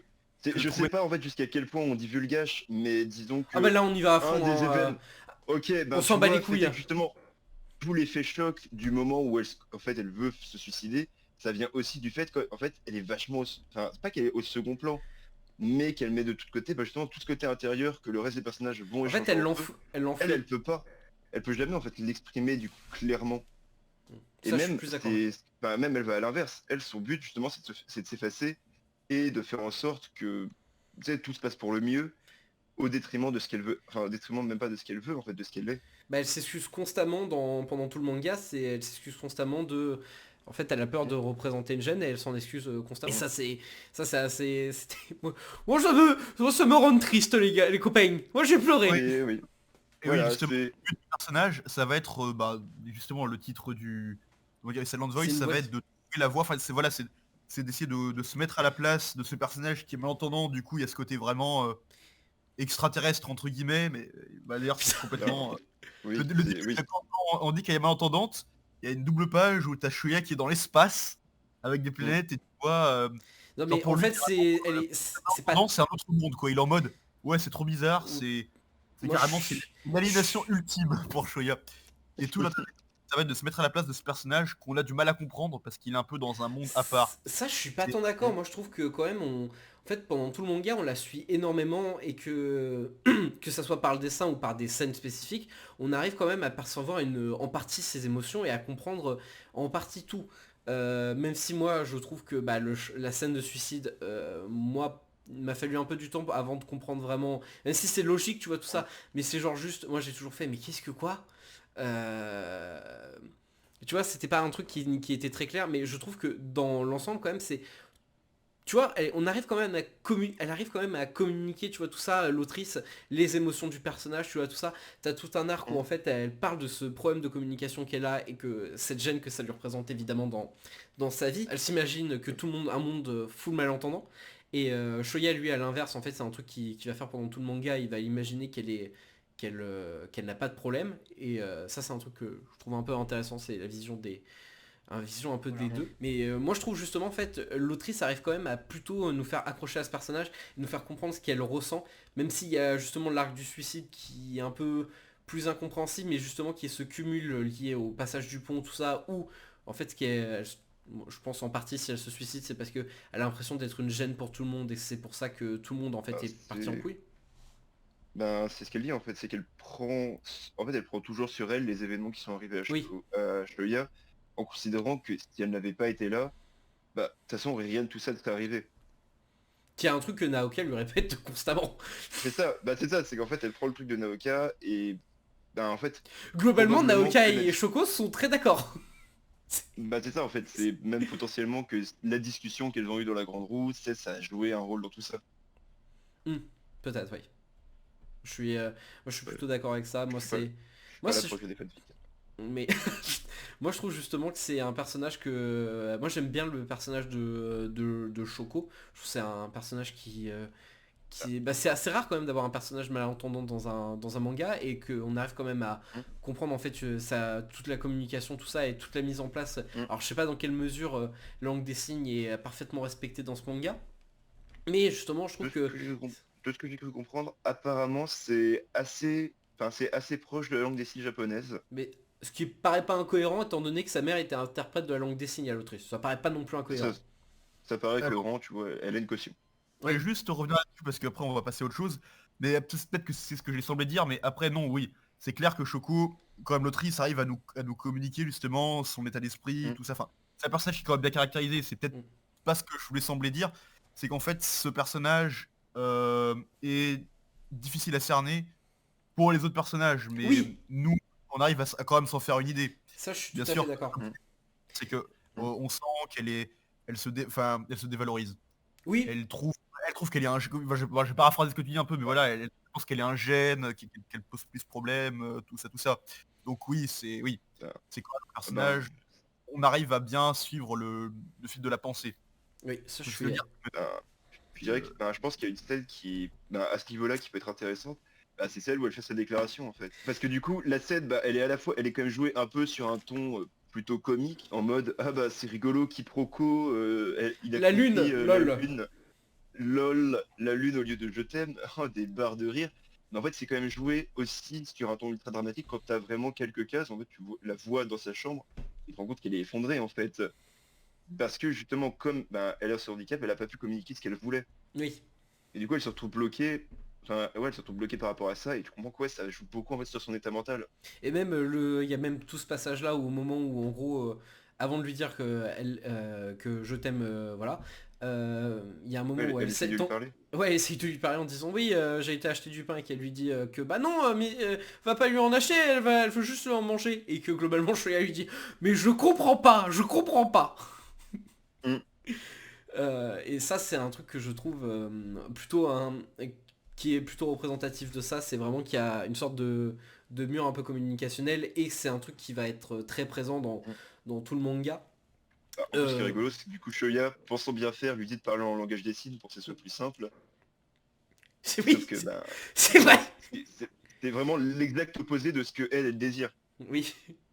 Mais parce que Shoya, il est, en fait, je pense il veut juste bien faire, mais il est pas, c'est pas le couteau le plus affûté du tiroir, qu'on soit clair. Hein. Et du coup, ça veut dire que ouais, justement, que la communication, et ce qu'on disait tout à l'heure, c'est que la communication, et limite là je peux balancer une de mes takes, qui est qu'en fait le handicap, c'est pas tant une thématique du manga qu'un sujet qui est abordé. Oui, Et c'est plus la communication, en fait, et l'absence de communication, en fait, qui vraiment est important derrière. C'est bien, en fait, ce côté représentation, en fait, je trouve qu'il est important. Mais tu vois, t'aurais pu faire Silent Voice avec d'autres, t'aurais pu faire Silent Voice avec autre chose, en fait. Ce qui va paraître, c'est une minorité qui est repoussée par la société. Et là, juste pour revenir un peu sur toute la question de la représentation des minorités, même si ouais, c'est juste pour en parler vite fait, c'est quand même un manga qui représente des minorités sous présent tout de même. Par exemple, il y a toute la question au sujet du fait d'être sourd, le fait que toutes les mères du manga qui sont montrées soient des mères célibataires, et qu'il y a justement une scène très marrante où on montre hum, que les pères sont des connards. Voilà. hum. Ça c'est une scène qui est assez tragique. Limite, je peux vous entamer un début de transition avec ça, qui est que c'est marrant, mais justement la famille du père est pas du tout décidée Ah oui, pareil que le reste des personnages. oui, je vois, ils sont très très ancrés. Tu sais, ils sont très carrés, ils sont très froids. En fait, ils me faisaient penser, et là, limite Prison après si School? je peux entamer. Je pensais pas à Prison School, je pensais plus au. Moi j'avais sinon Prison School ou Grand Blue, les scènes où En- ça part en couille. Tu vois, Ouais, en fait limite ça fait penser quand ils ont des têtes sérieuses dans les films dans Mind Game. Ah, j'ai pas la ref. C'est un film, disons qu'en fait dans les films, c'est un film de Masaki Yuasa, et dedans en fait, soit les personnages ils ont des trucs, tu vois, c'est un mec qui utilise une animation qui est assez expressionniste, Oui, et quand les mecs sont sérieux, ils sont sérieux. je vois ce que tu veux dire. C'est Matt et Mind Game. D'accord, ce sera gardé. Mais oui, moi, juste pour terminer, il y a aussi par exemple Maria qui est une fille qui est à Mm. moitié japonaise et qui est la fille aussi d'un Brésilien, ce qui est pas un truc qui est très souvent montré dans les mangas, donc Non, c'est cool. je vous dis, le seul autre représentant qu'on aura ici, c'est Chad dans Bleach. Qui est oui à moitié Malheureusement, mexicain. Chad, il sait à rien. Allez, Et, allez. ou dernier point personnage, juste, c'est quoi le délire avec la sœur à Shoya? Mais on ne voit jamais son visage. Ouais, ça vraiment, j'avoue, je comprends pas. Je vois pas. Après, c'est un petit effet comique peut-être, mais qui me fait rire personnellement. Mais j'ai toujours pas compris à quoi ça servait. Bah, je pense que c'est Ouais, moi, l'autrice qui disait ouais il a une sœur, elle comptait pas forcément la montrer, genre juste elle existe. Oui, justement le gag c'était de montrer ses petits copains qui changent mais pas elle. Ah oui. Et l'autrice s'est dit bah ouais ça va être un gimmick, on verra pas la sœur, c'est tout. Mais donc on a un peu fini avec cette première partie sur les personnages, tout ça. Voilà. Jules, quelle est toi la grande qualité du manga que tu as pu trouver? Eh ben, écoutez, moi, je suis très sensible aux qualités esthétiques de Silent Voice. Ah oui, tu es très C'est sensible aux qualités esthétiques. Et oui, effectivement, moi j'aime les beaux dessins, j'aime les beaux designs. Moi j'aime les choses en fait qui me font ressentir vraiment directement visuellement. Mhm. Et le truc avec Yoshitaka Oima, c'est qu'elle a un talent de fou pour représenter des expressions ultra complexes. Oui. Et en plus, elle arrive en fait, en plus d'arriver à représenter ces émotions-là, bah, elle sait très bien en fait les agencer. Elle Oh, arrive très bien en fait à jouer oui. avec le décalage en fait entre ces émotions et les actions en fait qui arrivent, à comment elles sont cadrées. Car très souvent, en fait, c'est un truc qui arrive dans le manga où les gens vont dire des choses très graves, mais avec un sourire, en fait, un peu à moitié, avec un sourire à moitié effacé, les yeux fermés, où on sent sur leur visage que c'est faux, en fait, que vraiment, il y a un truc dramatique. Là, t'avais Et pris toi en référence pour moi, ouais, le screen qui est iconique de ça, c'est vraiment le passage, enfin, où la mère de Shoya lui dit que, pourquoi tu veux te suicider? C'est vrai que cette image-là, C'est, elle est assez forte. je veux dire, en plus, c'est très fort parce que, on en parlait un peu tout à l'heure, mais elle a un vrai talent pour les décors. Mm. Il y a toujours plein de détails, ils sont très vivants, il y a beaucoup de personnages en arrière-plan. Et C'est dans ce genre de moment très intense, d'un seul coup, c'est vide. T'as juste le personnage au centre, plus rien n'existe. c'est un truc que moi je pense, c'est que tu vois mettre des décors, c'est cool, ça permet de rendre ton truc riche, mais des fois ne pas en mettre, Hmm. ça peut pas être juste un défaut de flemme de montrer autre chose, ça Alors, permet de centrer un peu sur cette question-là. Mais oui, ah je suis tout ben, à fait d'accord. c'est clair que ça met une emphase de fou. Mm. D'autant plus que, et ça t'en parlais tout à l'heure, Seb, le moment où Shoya enfin, rencontre Shoko du coup dans sa classe, cette double page avec lui dans l'espace, mais enfin moi c'est des genres d'effets que j'aime beaucoup en fait. Enfin c'est des genres d'effets que ouais, dans les mangas j'adore. C'est ce moment où tu sais, tu te poses et vraiment t'arrêtes le récit le temps d'une page et vraiment t'es juste dans l'émotion, t'es dans un truc qui vraiment submerge les personnages. Un Alors, truc qui est aussi pas Et mal dans ça ce manga. elle le fait pas mal de fois, hein. Sébastien, tu disais? Non Jules, vas-y finis ce que t'as à dire. Oui, je crois que Ah c'était... ben Ouais. non non je disais juste que en fait c'est un truc qu'il va faire souvent dans la conclusion le moment enfin la tentative de suicide où en plus il y a ce côté d'un côté c'est très blanc c'est la main tendue après c'est à cause de la lumière des feux d'artifice et de l'autre côté c'est la pièce très sombre. Mm. C'est très expressif, c'est vraiment très expressif en fait. Moi, si je puis Enfin, juste me limite expressionniste. enfin, si je puis juste me permettre, moi j'ai établi une théorie sur ça, enfin ça, j'appelle ça la puissance par l'image fixe, et voilà, c'est juste ma théorie personnelle. Je sais qu'on avait un peu parlé, que vous étiez globalement un peu d'accord avec moi, c'est juste qu'il n'y a pas vraiment de nom dans ce domaine-là, du coup j'ai Mm. décidé de la nommer comme ça, après avoir si Et c'est... voilà. Mais Sébastien, vivement donc... qu'on ait des universitaires dans les coms. Ah oui, mais moi, bon, je vais pas en parler, mais moi j'aimerais beaucoup devenir un jour universitaire dans le domaine du manga, ce serait un de mes rêves, je sais pas si un jour ça arrivera, de quoi demain sera fait. Sébastien, tu disais, avant que tu laisses Jules reprendre la parole. Et ben Tu es en fait, gentil. ce que j'aime bien avec là, c'est que l'autrice, elle a pas mal d'idées pour illustrer l'état d'esprit d'un personnage, et ça va passer par des petites idées visuelles qui sont toutes connes, mais assez brillantes. Genre le fait que Shoya, par exemple, toutes les personnes autour de lui ont des croix sur le visage. Oui, Mm. Ça, c'est vraiment des... Et là, je me dis, il n'y a pas beaucoup de mangaka qui ont l'idée de représenter, on va dire, par des petits trucs... alors le mot est pas forcément très bien choisi, mais des trucs allégoriques un peu, pour nous montrer la vision du personnage sur les autres et sur le monde, etc. Enfin, y a des petits trucs comme ça, mais ce qui va attirer mon attention, bah, vraiment, c'est ouais, là, c'est les personnages qui ont des croix sur le visage. Quand, quand Shoya s'ouvre à eux, ou inversement le personnage s'ouvre à Shoya, t'as la croix qui tombe, des fois elle revient. Ça, c'était vraiment une... voilà, c'était des... C'est que voilà, l'autrice a plein de petites idées comme ça, qui font que du coup, voilà, des fois c'est par ces petites trouvailles, ça arrive à raconter pas mal de choses, et c'est bien. Voilà. Ok. Moi, justement un truc que je pense. Moi, juste pour revenir un peu sur la partie émotion, et après, je reviendrai sur un peu la partie narration, lorsqu'on je dirais quelles sont les qualités que je trouve, la narration et le découpage. Je spoil à l'avance, mais en tout cas, toute la partie un peu expression des émotions. Moi, je pense à par exemple la case que tu as donné, mais il y a aussi toute la partie expression des émotions de Choco qui sont qui ont été un vrai travail, parce que justement, c'est là toute la partie où elle peut communiquer le plus, et je trouve dans ses sourires il y a des petites finesses mais qui sont ultra travaillées et splendides. Genre vraiment il y a des petits sourires à base de le trait un peu chelou. Il y a des avec vraiment cette expression qui a été ultra important et qu'elle a super bien réussi. Que ça soit un vrai sourire, un sourire tu vois un peu plus en mode je doute, ou un sourire qui est clairement faux et rempli de désespoir. C'est vraiment un truc qu'elle arrivait à faire, c'est recréer un peu ces expressions humaines dans le dessin. Et ça, je sais pas à quel point ça peut être compliqué. Ouais, c'est vraiment, en fait, c'est très subtil, la Mm. manière dont c'est fait. Parce Ouais. que tu dis, ouais, en fait, Choco, elle passe son temps à sourire, enfin, elle est très souriante dans le manga, et les trois quarts du temps, ouais, tu sens quand il y a un truc, enfin, c'est forcé, je sais pas quoi te dire, c'est un petit pli au niveau de la lèvre, c'est les yeux un tout petit peu trop entrouverts, C'est c'est, tu palpes, tu vraiment quelque chose que tu es palpable.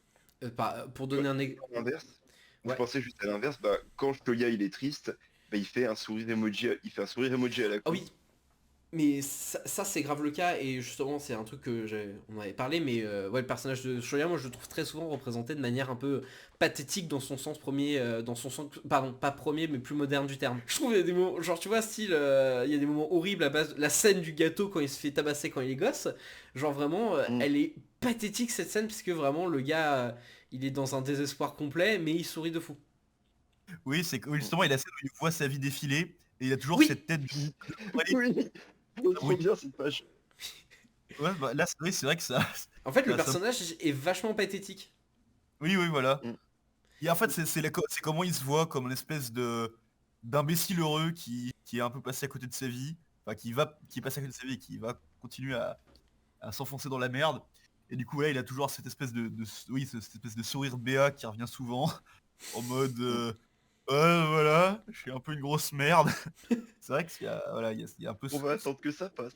Et Oh ça, c'est un bah. truc intéressant avec le personnage de Shoya. C'est un personnage, au final, je rappelle, on avait un peu discuté, Quentin.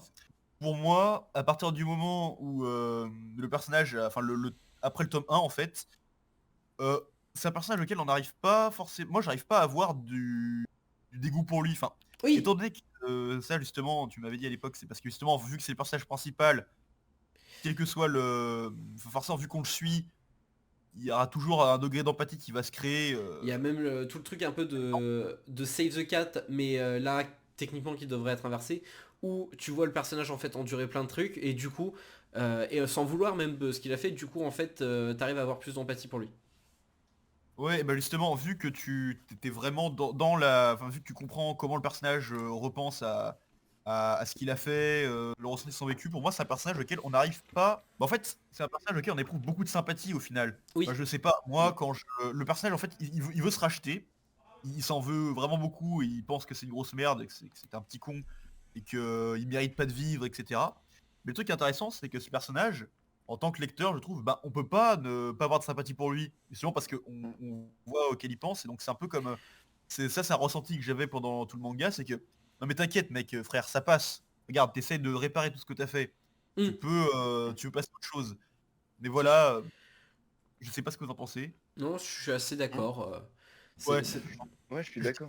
l'impression que ça En relève un peu plus, de parce que tout le monde le ressent un peu de cette façon. Oui, Mais du coup, il est un peu. Après, en plus, je veux dire, il est un peu touchant, mais tu sais, sur des petits détails. Tu sais, tu te rends compte que même au-delà de ce côté, il veut sa rédemption, en fait, il a quand même un. Tu te rends compte que, ouais, à la base, ok, dans le tome 1, bah, t'étais un sale petit con, mais en fait il avait juste aucune idée des conséquences de ses actes. Il se rendait pas du tout compte de ce que ça faisait. Pour lui, ben c'était dans l'instant. Et plus il avance, et plus tu te rends compte que ouais, il y a des petits détails, tu sais, juste la relation qu'il a avec sa nièce. Oh non mais Maria, best perso, hein, pour rappel. Hein. Genre, tu sais, ça se passe, on la voit pas tant que ça au final. Oui mais elle est trop Mais dès qu'ils choupie. sont tous les deux, tu sens vraiment tu sens vraiment qu'ils sont super soudés. Oui. Ça, je suis grave d'accord. Moi, c'est justement ce que j'étais en train de dire. La scène avec Maria. En fait, il y a la scène avec Maria, donc du coup, il va la chercher. Donc, bah, tu vois que c'est j'allais dire grand frère, mais oui, un peu en soi. C'est un bon Bon, tonton. Et à côté de ça, en plus, t'as toute la scène où justement, il va récupérer la sœur de donc Yoshiru, si je me trompe pas de nom. Et justement, Yuzuru. ouais, Yuzuru, en fait, t'as ce mélange-là où, en plus de ça, quand il apprend que c'est Yuzuru qui l'a fait virer de l'école avec la photo, il est rassuré, il dit non mais je t'en veux pas, c'est moi qui fais de la merde par le passé, du coup je l'accepte complètement. Et ça c'est quelque chose que je trouve bien fait, mais ça je suis assez d'accord, et en fait t'arrives à avoir de l'empathie parce que justement ce personnage-là, il a des événements, et il tente de se remettre en question, et en plus de ça, et oui, il y a des petits trucs à la con qui le rendent sympa. Genre Yuzuru, ça devient son BFF très vite. Hein. Mm, clairement. Voilà. Bah, Yuzuru, ben, la Besta aussi, hein, Oui, Besta, très clairement. hein, que moi j'aurais voulu que ça soit ma petite sœur, hein, je me ferais peut-être moins tabasser, je me serais peut-être fait moins tabasser à l'école. Mais juste donc pour revenir un peu plus à la partie visuelle, je voudrais juste parler, et après vous pouvez parler autant que vous voulez, hein, mais de la case d'une case dans le tome 6 qui me hante personnellement. Je sais pas Ah, si vous voyez laquelle c'est. En gros, globalement, euh, Shoya sauve Shoko de son suicide et mm, tombe dans l'eau et il tombe dans le coma. Bah, c'est pas cool. mm, mm. Le truc qui se Jusque-là, passe, ouais. le Tu dis truc que qui c'est se... pas cool, mais l'eau devait être froide en vrai. Putain. Et après ça, en fait, donc Shoko vient à l'hôpital pour... Shoko et sa famille viennent à l'hôpital pour voir Shoya et voir s'il va bien. Et il y a Naoka qui est dehors avec Shoko. Et globalement, elle se sert plus ou moins de Shoko comme étant d'un punching ball humain. Ce qui est une scène plutôt violente, soyons clairs. Moi je trouve C'est pas d'ailleurs toujours. que les coups de poing et toute la violence dans le manga sont bah vraiment violents. C'est genre quand tu vois un coup, tu as mal. Disons que ouais, elle met pas mal d'emphase. Bah, en parlant de ça, ben, la première claque de la daronne à Choco, Oui, ah ouais, c'est vraiment, ça te prend une page entière, elle fait mal. ouais. C'est trop bien. Mais il y a justement donc la daronne à Choco qui vient faire bon, tu vas arrêter de tabasser ma fille plus ou moins, mais comme à son habitude, elle parle pas énormément. C'est vraiment on est sur Smash Bros. Tu viens de faire apparaître ton personnage quoi. Elle arrive, elle fout une clacasse à Naoka et vraiment il y a une scène enfin il y a une case que j'adore où en fait t'as Naoka qui est penchée un peu en avant vers elle tout ça, et la case est en diagonale et qui lui dit mais parle putain. Et vraiment cette case elle est d'une, je trouve, violence pas, en fait c'est que je la trouve que l'expression du visage de Naoka est ultra violent et de la froideur du visage. En fait il y a tous ces petits traits en plus de violence et ces petits trucs de sang qui pop. C'est magnifique. C'est Alors, vraiment une des plus belles cases que j'ai pu voir. C'est tout con, mais je la trouve magnifique cette case parce que en fait, elle arrive parfaitement à retranscrire toute l'émotion un peu des deux personnages, tu vois, tout ça, et je trouve ça trop beau. alors, Voilà. en fait, ben, je l'ai sous les yeux, Ouais. et c'est vrai que c'est très puissant.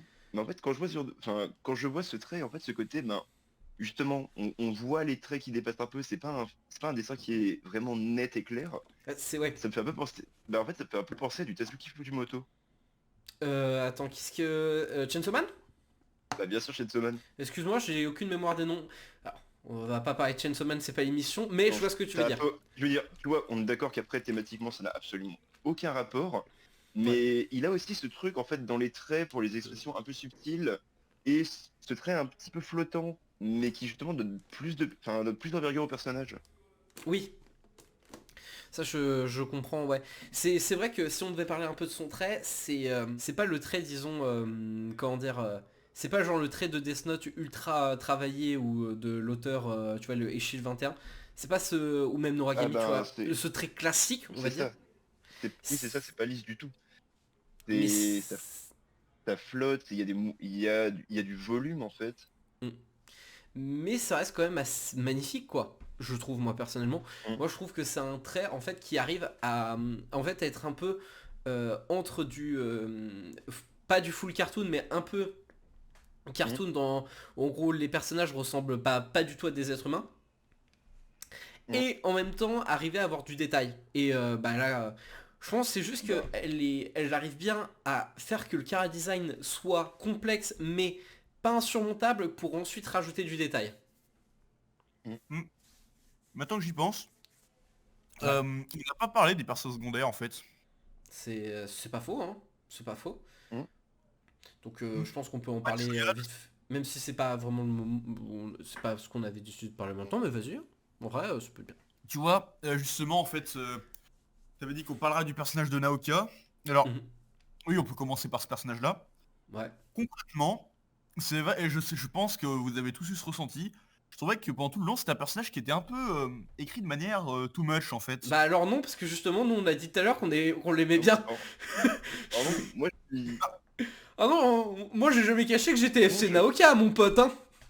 Ben ouais, oui, mais ça, c'est un, oui, c'est un truc que t'as vraiment pas. je le kiffe. Enfin, on se connaît en vrai, enfin en dehors des podcasts, ce qui est un peu normal, parce que voilà, si on se connaissait pas, on ferait pas de podcast ensemble, c'est évident.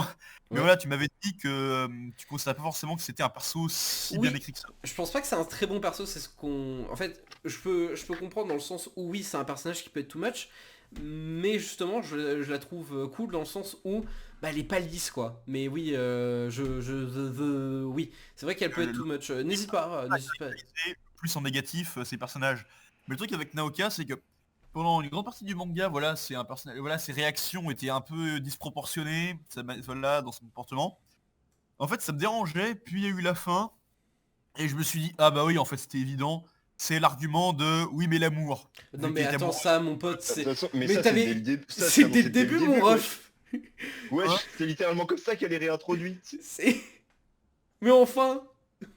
En, Non, et mais en je veux plus, dire, une fois que tu le sais, même dans le tome 1, ça se devine en vrai.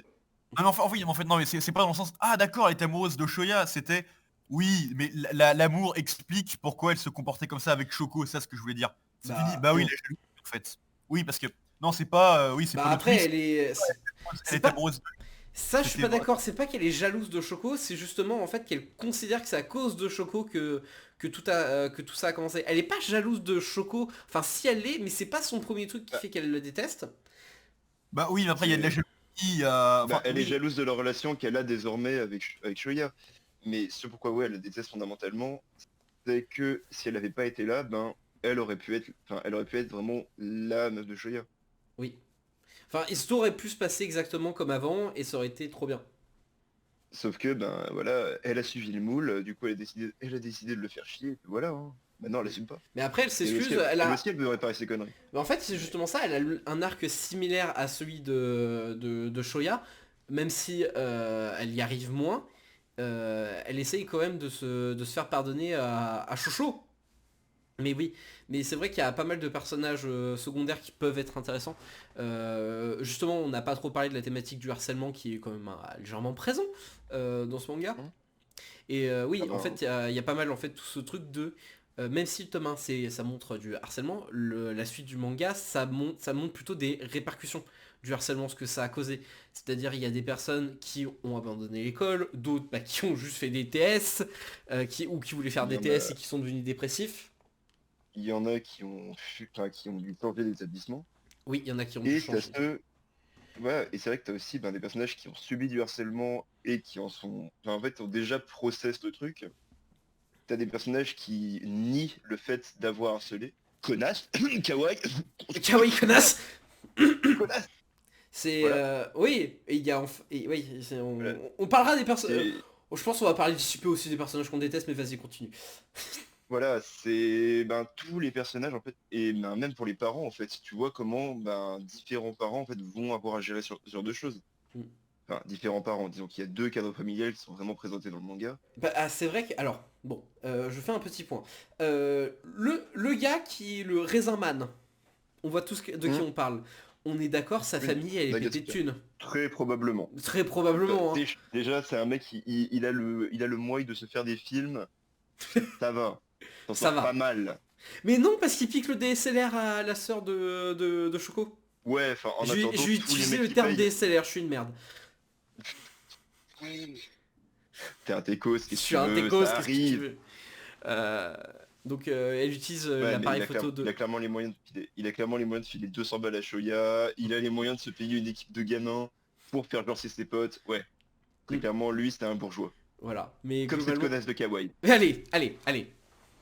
Mais globalement, juste pour revenir viteuf sur les personnages secondaires, ce qui est intéressant, ouais, c'est justement montrer un peu tous ces trucs-là où moi je suis le tome 1, c'est le... En fait, pour moi, le tome 1, c'est une souffrance que tu dois passer pour apprécier la suite du manga.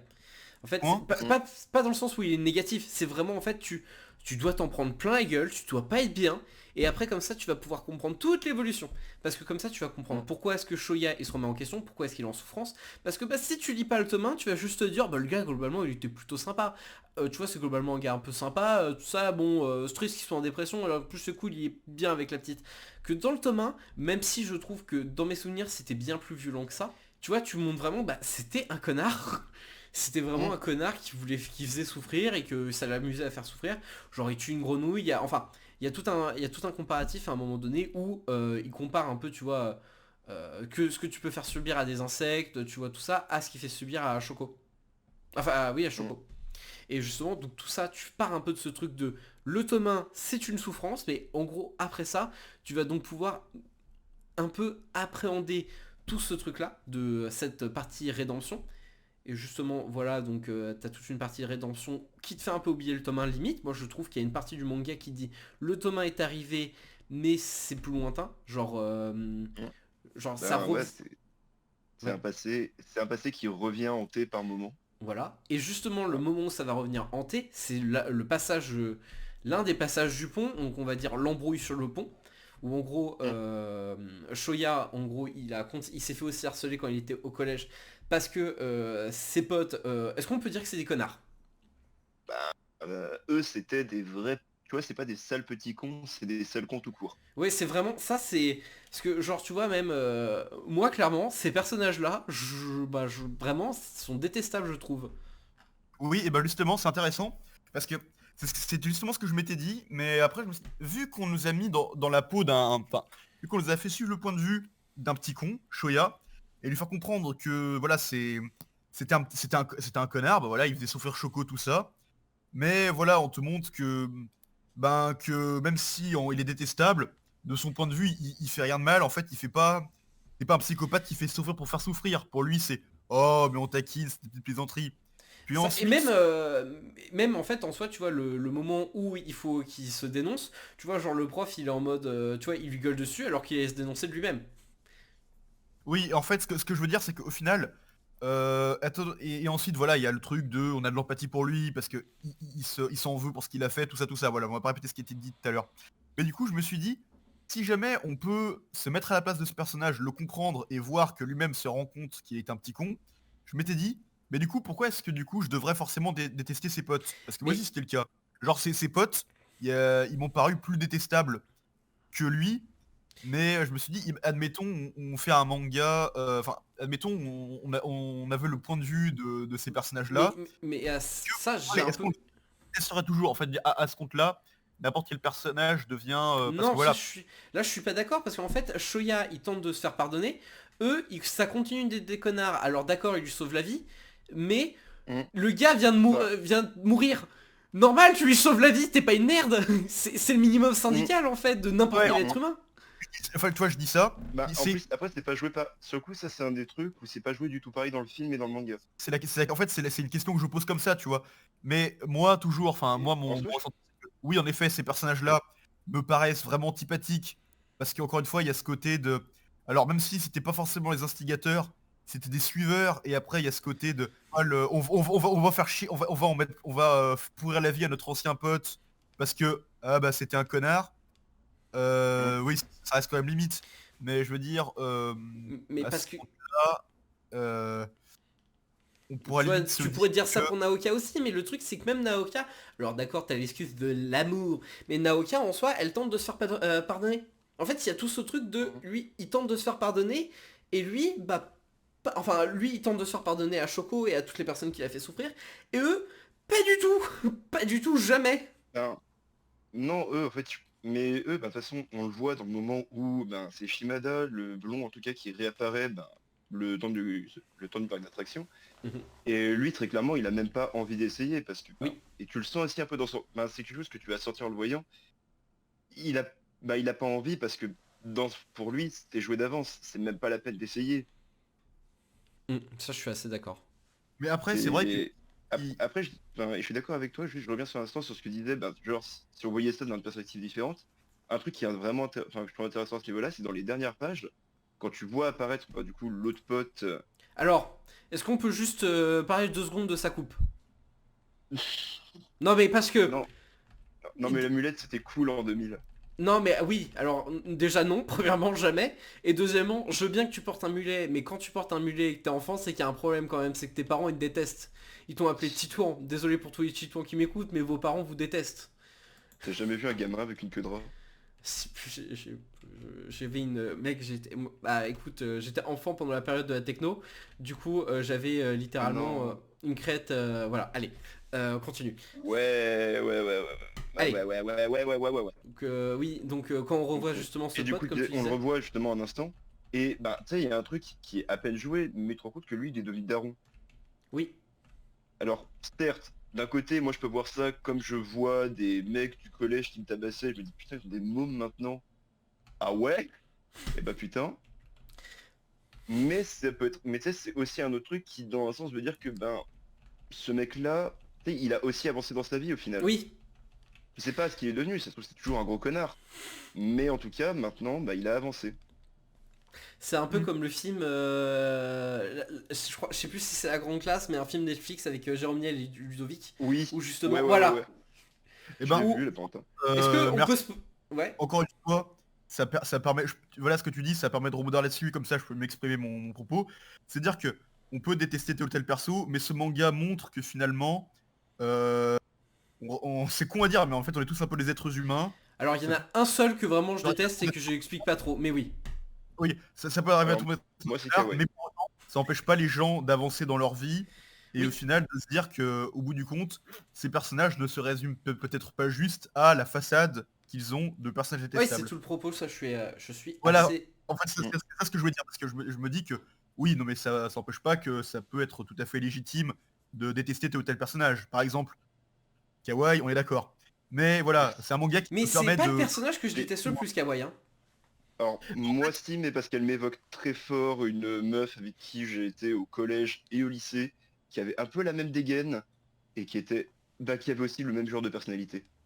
Bah en fait, ce qui énerve avec ce personnage, c'est que contrairement à Naoka, qui est un petit peu Bah elle assume quoi. honnête dans sa saloperie, pour autant Naoka, elle se voit pas forcément comme une mauvaise personne, à part à la fin, où elle fait un peu son mea culpa en se disant ouais, je pense pas être une bonne personne. Le Mais truc même avec... si de base, par exemple, il y a tout le truc à l'intérieur à l'hôpital où elle le dit, je pense pas être une très bonne personne, mais bah, en gros, je t'aime, reste avec moi. Oui, mais en fait, ce que je veux dire, c'est que pendant une grosse partie du manga, elle assume, c'est un peu sa saloperie, sans se culpabiliser, mais un peu en mode, bah les couilles, je l'aime pas, Choco, rien à faire.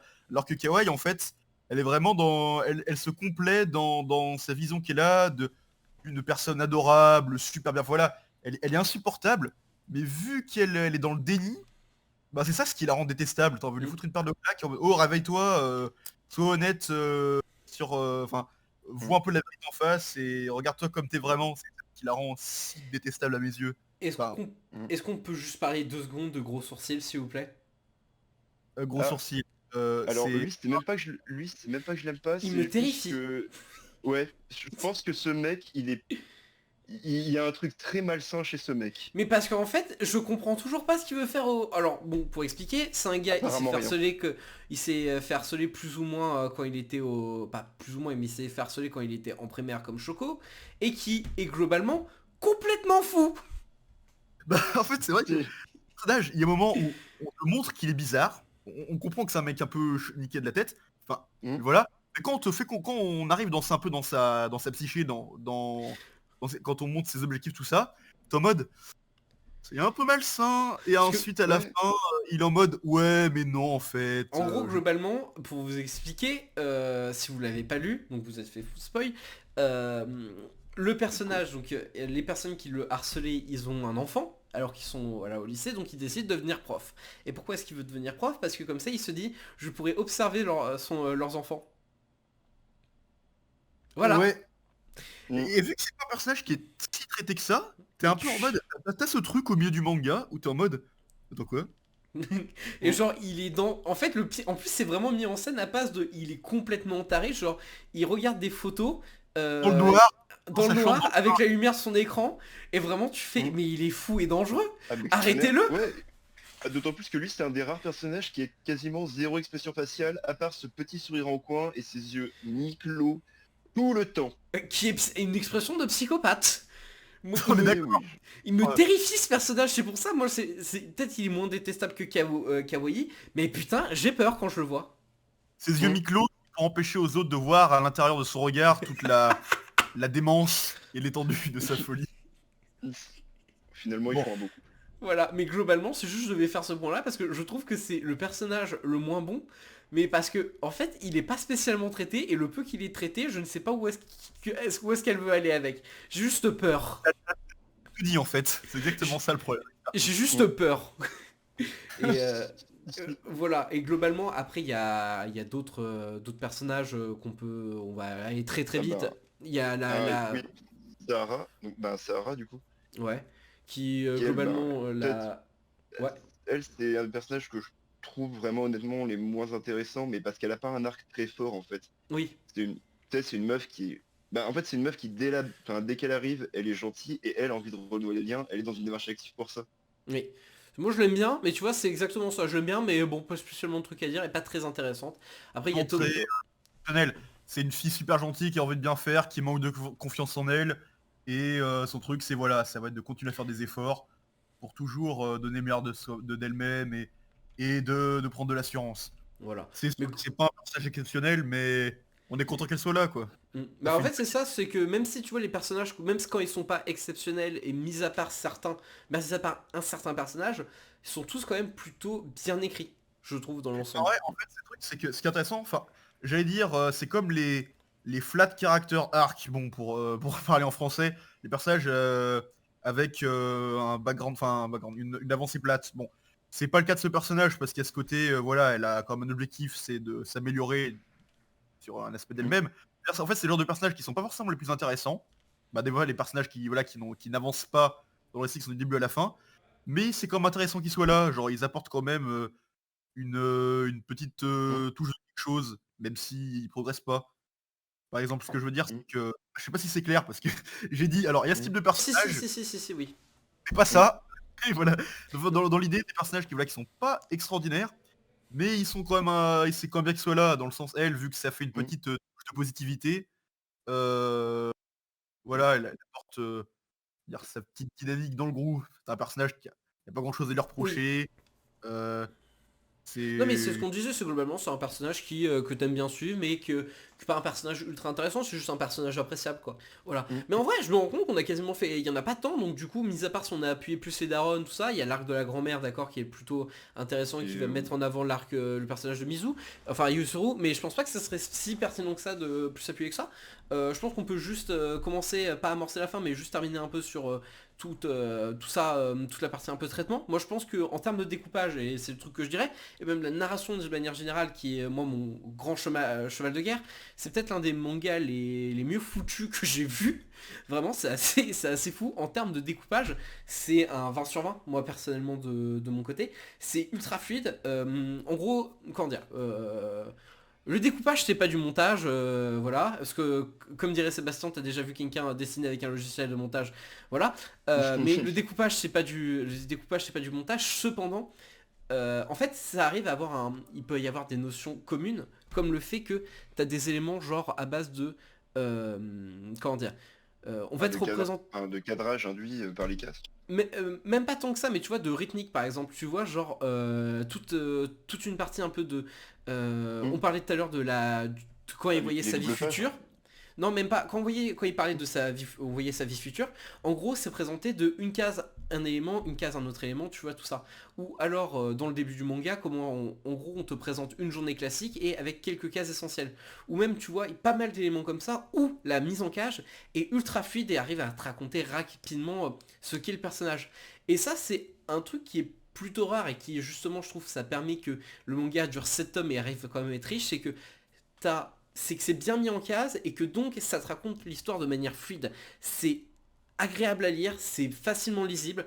Les cases sont pas surchargées niveau texte aussi, qui moi j'aime pas ça.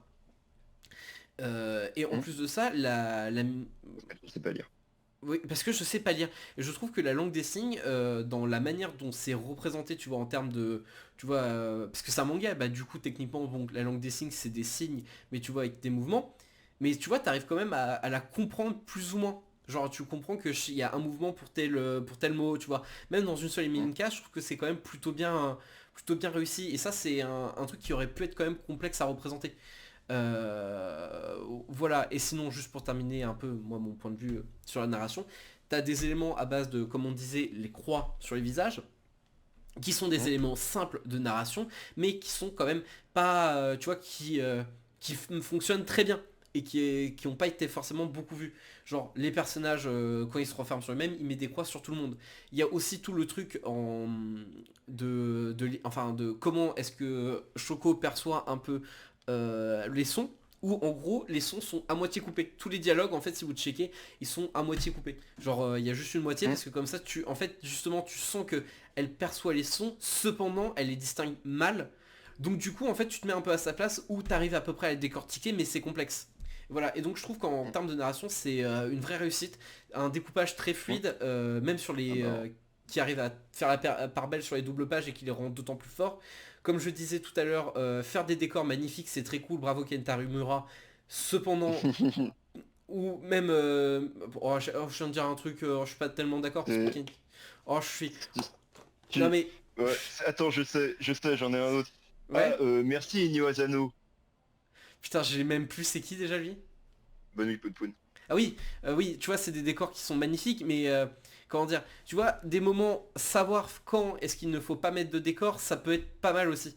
Après, les deux, ils savent plutôt bien le faire, j'aurais plutôt dire Eiichiro Oda, dans ce cas précis, ou savoir que des fois, ne pas mettre de décor, c'est pas juste un truc de flemmard, comme ça peut être le cas dans Bleach. Je sais pas que je veux Nique ta critiquer, mère. mais... Mais putain, mais vous avez rien compris à Bleach et tant pis pour vous. C'est bon. Ah, j'ai... Déjà, De quoi? non pas que je sois forcément en désaccord avec toi, mais t'as lu Bleach? Oui, en partie. J'ai lu Ah. les... Mais pas tout, mais en tout cas les 15 premiers tomes. Du coup... Ouais, bah moi Ouais. j'en ai lu 72. Ouais, bah c'est bien. Et moi Mais- 72 plus un chapitre.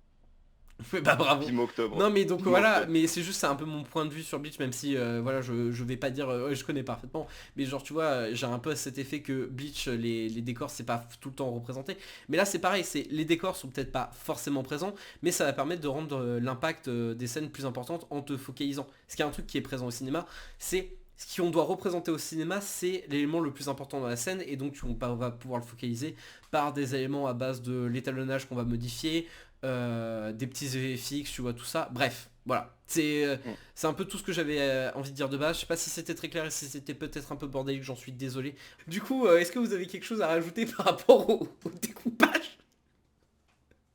Non, je pense qu'en vrai, t'as dit à peu près l'essentiel. Hein. C'est que globalement, c'est un manga qui est très clair, qui est très rythmé, qui arrive à créer des séquences en fait qui sont marquantes à la fois parce qu'elle joue sur elle joue à la fois sur une simplicité et une complexité, enfin un fort contraste. Et ouais, j'ai quand même envie d'en toucher vraiment une petite sur les doubles pages qui sont vraiment. Ah Enfin, non, mais elles sont il magnifiques. y en a peu dans le manga, et putain, à chaque fois c'est un impact, c'est Moi, la tarte dans la gueule. moi, si je devais les comparer en termes de puissance, ces doubles pages-là, je dirais que c'est le même que celle de Beastar et Nick ta mère. Faudrait qu'on parle de Beastars. J'adore Beastars, de quoi tu parles. Mais je sais, mais après, t'as me traiter de sale furie de merde, ta gueule. Tu l'as fait tout seul. Baisse ta mère, en plus, c'est même pas vrai. Oh, donc oui, moi c'est le plus proche, ça serait Beastar, ouais, en termes de double page qui sont assez puissantes. C'est voilà, mais je suis, on est d'accord, je suis content. Sébastien, est-ce que toi tu as quelque chose à rajouter sur le à rajouter sur le découpage? À découper sur le rajoutage. Alors, si je voulais faire vraiment le gros chieur, mais genre le petit con qui pinaille, Ouais. je dirais que le trait, est pas si exceptionnel que ça. Alors, qu'on soit bien clair là-dessus, ce qui fait la qualité du dessin et d'autres, c'est pas que le dessin en lui-même, c'est forcément, c'est la mise en scène. Le découpage. Le découpage, voilà, les angles, ce genre de choses. Mais voilà, j'ai envie de faire mon petit casse-couille et de dire que, ouais, le trait, ça fait le café, mais c'est pas... c'est... Voilà, c'est Bah écoute, on Ouais, te chie tout simplement à la gueule. mon chieur, enfin, Écoute, que écoute, moi, là, je vais faire un café clope et puis j'arrive. Hein. Ah putain. Non mais je peux comprendre, mais moi je suis pas tellement d'accord. Oui, c'est pas le meilleur trait au monde, mais c'est un trait quand même que moi je trouve particulièrement intéressant par rapport et bien réussi et adapté par rapport à ce qu'elle fait. Voilà. En fait, si, quand je dis que mon intervention n'a pas de pertinence, je pourrais quand même dire que, bah voilà, mais faut pas oublier que la qualité la qualité graphique ne se résume pas juste à si le dessin est beau ou pas. Il y a plein de Oui, choses qui ça c'est un truc fait qui est important à rappeler parce que euh, C'est c'est vrai. un tout, et je dirais que oui, le dessin est vraiment très bon. et c'est un peu ce que je dirais, c'est la différence entre un fairy tale que moi je trouve dans les dessins c'est beau, mais dans le découpage ça peut vraiment être catastrophique parfois. Oui, voilà, par exemple, c'est surtout que ouais, je suis bien d'accord avec toi, c'est que voilà, c'est important de préciser que c'est un tout. Je pense qu'on peut commencer à amorcer vers le film. Eh ben écoutez, ben, si tu me permets, étant donné que voilà, moi je suis votre boss sûr, Ouais. ben, je me permets une petite présentation du film. Oui, vas-y. Je Donc, l'ai vu il est d'ailleurs sorti. aussi. Eh ben écoutez, ben du coup, tout le monde ne l'a pas vu autour de la table, du coup. Allez. Hein. Donc c'est un film. Alors du coup, A Silent Voice, c'est un film sorti en 2018, réalisé par Naoko Yamada au sein des studios Kyoto Animation. C'est un film qui du coup adapte le manga Berserk. Non? Ah merde, je me suis trompé dans mes fiches. Ah, Donc, c'est embêtant. qui adapte et donc voilà, qui adapte A Silent Voice, donc un manche-là de Yoshitaki Oima, juste et vibrant, qui parle avec beaucoup d'humanité d'un sujet qui nous touche tous au fond. Alors T'es plus en train de lire une sérieusement, fiche, enculé. non, je lis la jaquette du DVD. Ah, ok, je me disais. Maintenant, sur au sérieux. Ce film alors, eh ben, c'est une adaptation donc au complet du manga qui va beaucoup tailler en fait dans les détails et dans les micro-événements pour vraiment se concentrer uniquement autour du récit scolaire Mhm. et le récit scolaire lycéen, vraiment le quotidien en fait du groupe d'amis qui va se fonder autour de Shoko et Shoya. C'est-à-dire qu'on va mettre de côté ben, la plupart des dialogues qu'il a avec sa mère, la plupart des interactions qu'ils ont qui sont un peu secondaires. Toute la réalisation du film aussi est pas du tout présente, ce qui apporte une scène que Enfin, bah et pas du que tout. Bah, la scène, disons que la réalisation, en fait, elle a pas du tout le même rythme. oui. Et il y a bon, moi Alors, on je en peux pas dire parlera. que du coup, j'ai pas vu le film, hein, du coup je peux pas. Ouais. Écoute, en fait, faut se dire que le film, il est beaucoup plus lent Ce et qui beaucoup plus représente des posé, en vrais fait. avantages aussi, hein. Moi je trouve Mais personnellement. Ah bah, ça donne des scènes. Moi, je trouve qu'il y a des scènes que je préfère dans le film, même si globalement, je préfère le manga. Pareil, moi il y a des scènes que je trouve Genre, assez magnifiques. Genre il y a il y a une une douceur. scène, une scène que moi j'aime vraiment beaucoup, c'est la promenade durant l'été entre Shoko et Shoya. Oui! Dans le manga, en fait, c'est un passage où Shoya, en fait, il en rajoute. C'est sur chaque détail, il va être obligé de faire son petit commentaire pour dire que, bah, en fait, pour pas créer un malaise. Et dans le film, C'est c'est vraiment joué les passages uniquement un au peu. silence. Mm. C'est sur la musique de Kensuke Oshio, qui est un compositeur de malade mental. Il faut bien vous rendre compte que c'est le mec qui a fait Devilman Crybaby, qui a fait la plupart en fait des séries récentes de Masaki Uasa, qui d'ailleurs travaille sur la dernière série de Naoko Yamada, Mononoke. Enfin, non, c'est pas Mononoke, je suis con, c'est Eike Monogatari, et qui d'ailleurs réalisera la bande son de Chainsaw Man à venir. Et ouais, l'OST du film est vraiment Ah formidable. ouais! Je voulais en placer une tout de suite. Il y a vraiment des pistes qui sont mais, sensationnelles. Et comme le film joue beaucoup avec les silences, vraiment elles prennent beaucoup d'ampleur.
Alors, le film, de manière plutôt globale. Donc comme je vous disais, j'ai tendance à préférer le manga. C'est m'est avis qu'en fait le film, dans ses choix d'adaptation, même s'il fait un récit qui est plus condensé et qui est vraiment extrêmement efficace, je trouve qu'il perd certaines petites subtilités. Et dans les arcs qu'il va enlever, donc du coup ce qu'il y a en fait autour du film, on perd pas mal d'interactions entre les personnages qui permettaient de les rendre plus vivants. C'est-à-dire que Mashiba, par exemple, tout le truc qui fait qu'on l'aime, dans le manga on le trouve chelou, c'est pas joué dans le film. Oui, D'autant plus qu'on n'a pas aussi ce passage, oui c'est ça, ou c'est même pas du tout du coup de mentionné. poing dans la gueule. En fait, on n'a pas du tout tout le passage où en fait on est de la perspective des autres personnages. C'est vraiment concentré autour des deux protagonistes. Si je puis me permettre, il y a même, en fait, il y a tout le truc donc justement du film qui est en moins.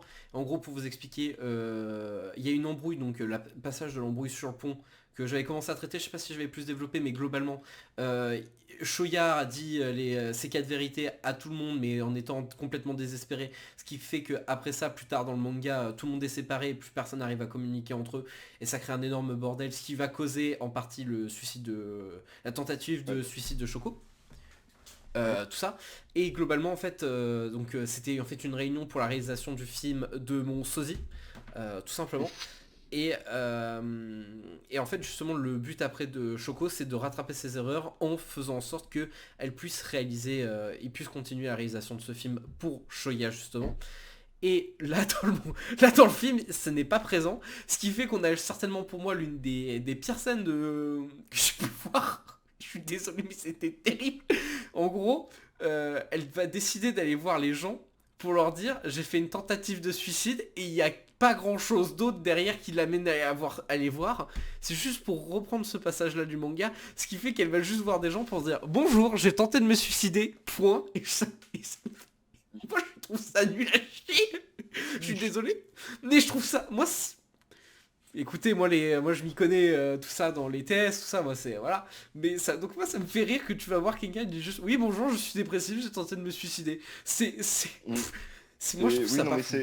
c'est à la japonaise. N'oublie pas que la psychiatrie psychologique, tout ça là-bas, c'est pas un délire. Voilà, mais il est vrai que sinon il y a des vrais gros avantages par exemple sur la rythmique. Cependant, Mm. En fait, c'est Naoko Yamada qui, en fait, elle était connue, si je peux me permettre une petite bio, parce que c'est une meuf qui maintenant est vraiment super importante dans le domaine de l'animation. C'est vraiment une des têtes montantes. Tu vois, Naoko Yamada, c'est peut-être la nouvelle Miyazaki. Moi, j'annonce. alors, tu sais que Non, j'ai envie de te péter la gueule pour cette phrase. je sais, c'était tout à fait voulu. Putain. Maintenant, ce que je dirais, c'est juste pour vous représenter, c'est elle qui a en partie participé elle a réalisé une partie de K-On! Enfin, il me semble qu'elle a réalisé la saison 2 intégralement. Elle a réalisé Tamako Market et Tamako Love Story. Elle a réalisé, du coup, Silent Voice, qui était son premier film, il me semble. Elle a aussi réalisé, enfin, elle n'a pas intégralement réalisé, mais elle a beaucoup été impliquée dans Ibiki Euphonium et dans Lise Et Bleu, qui aurait Vicky été son Euphonium, film c'est elle suivant. en partie? Oui, Ok. oui, oui. En fait, c'est devenu une des personnes les plus influentes dans Kyoto Animation, dans la réalisation. Et maintenant, elle a même... Enfin, je sais pas si elle a quitté officiellement le studio ou juste elle a décidé de venir travailler pour Science Saru, donc le studio de Masaaki Yuasa, pour Eike Monogatari, qui est un des bangers de l'année. Bah écoute, très bien, très bien. Ça veut dire que voilà, Ouais, c'est une grande c'est pas... meuf et elle adore dessiner des yep. Les yep dans ce film, putain, il y en a. Dans le Silent Voice? Oui, en fait, ah oui, non, mais dans Silent Voice, tu feras gaffe, mais c'est très souvent, il y a beaucoup de plans en fait qui sont au niveau du bassin. Pas dans un côté sexualisant, hein, qu'on soit d'accord, c'est pas tant fétichisant, juste en fait, beaucoup des conversations, on va les faire en fait sans qu'on ait accès au visage des gens. Parce que ça permet d'éviter d'animer les visages et c'est pratique. Peut-être, mais aussi parce qu'en fait, elle fait transparaître les émotions en fait juste en montrant des réactions physiques. Ça, ce C'est qui est quelque chose. pas Est-ce que complètement c'est con quelque... par rapport au Sound Voice. Très clairement. Enfin, je dirais même que ça m'évoque une autre série qui s'appelle Ryo Evangelion. Je sais pas si vous connaissez. Allez, du coup, on est arrivé à ce gap-là, du coup, maintenant je vais un peu reprendre la parole par rapport au film. Moi, du coup, j'ai beaucoup de mal avec le film, je vais pas le cacher. Malgré les qualités un peu de douceur et de lenteur, et je trouve que l'introduction est assez belle, et en termes de montage, c'était un peu ce que Mm, je recherchais. Moi, je trouve que l'intro est très très cool, et mm. arrive à Ah ben la raconter, à présenter Ah ouais, parfaitement les personnages. en 3 minutes, t'as quasiment la moitié du tome 1 qui est résumé. Ouais, Et même si du coup je regrette aussi un peu les interactions qu'il y avait dans le tome 1, très clairement là c'est un truc, bah, tu comprends instantanément tous les rapports enfin tu comprends tous les rapports entre les personnages, mais ouais.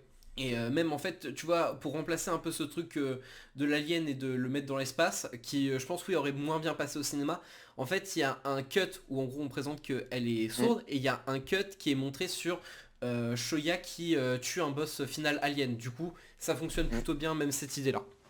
Ah bah Elle c'est arrive comme à le la séquence de... retransmettre comme ça. Voilà.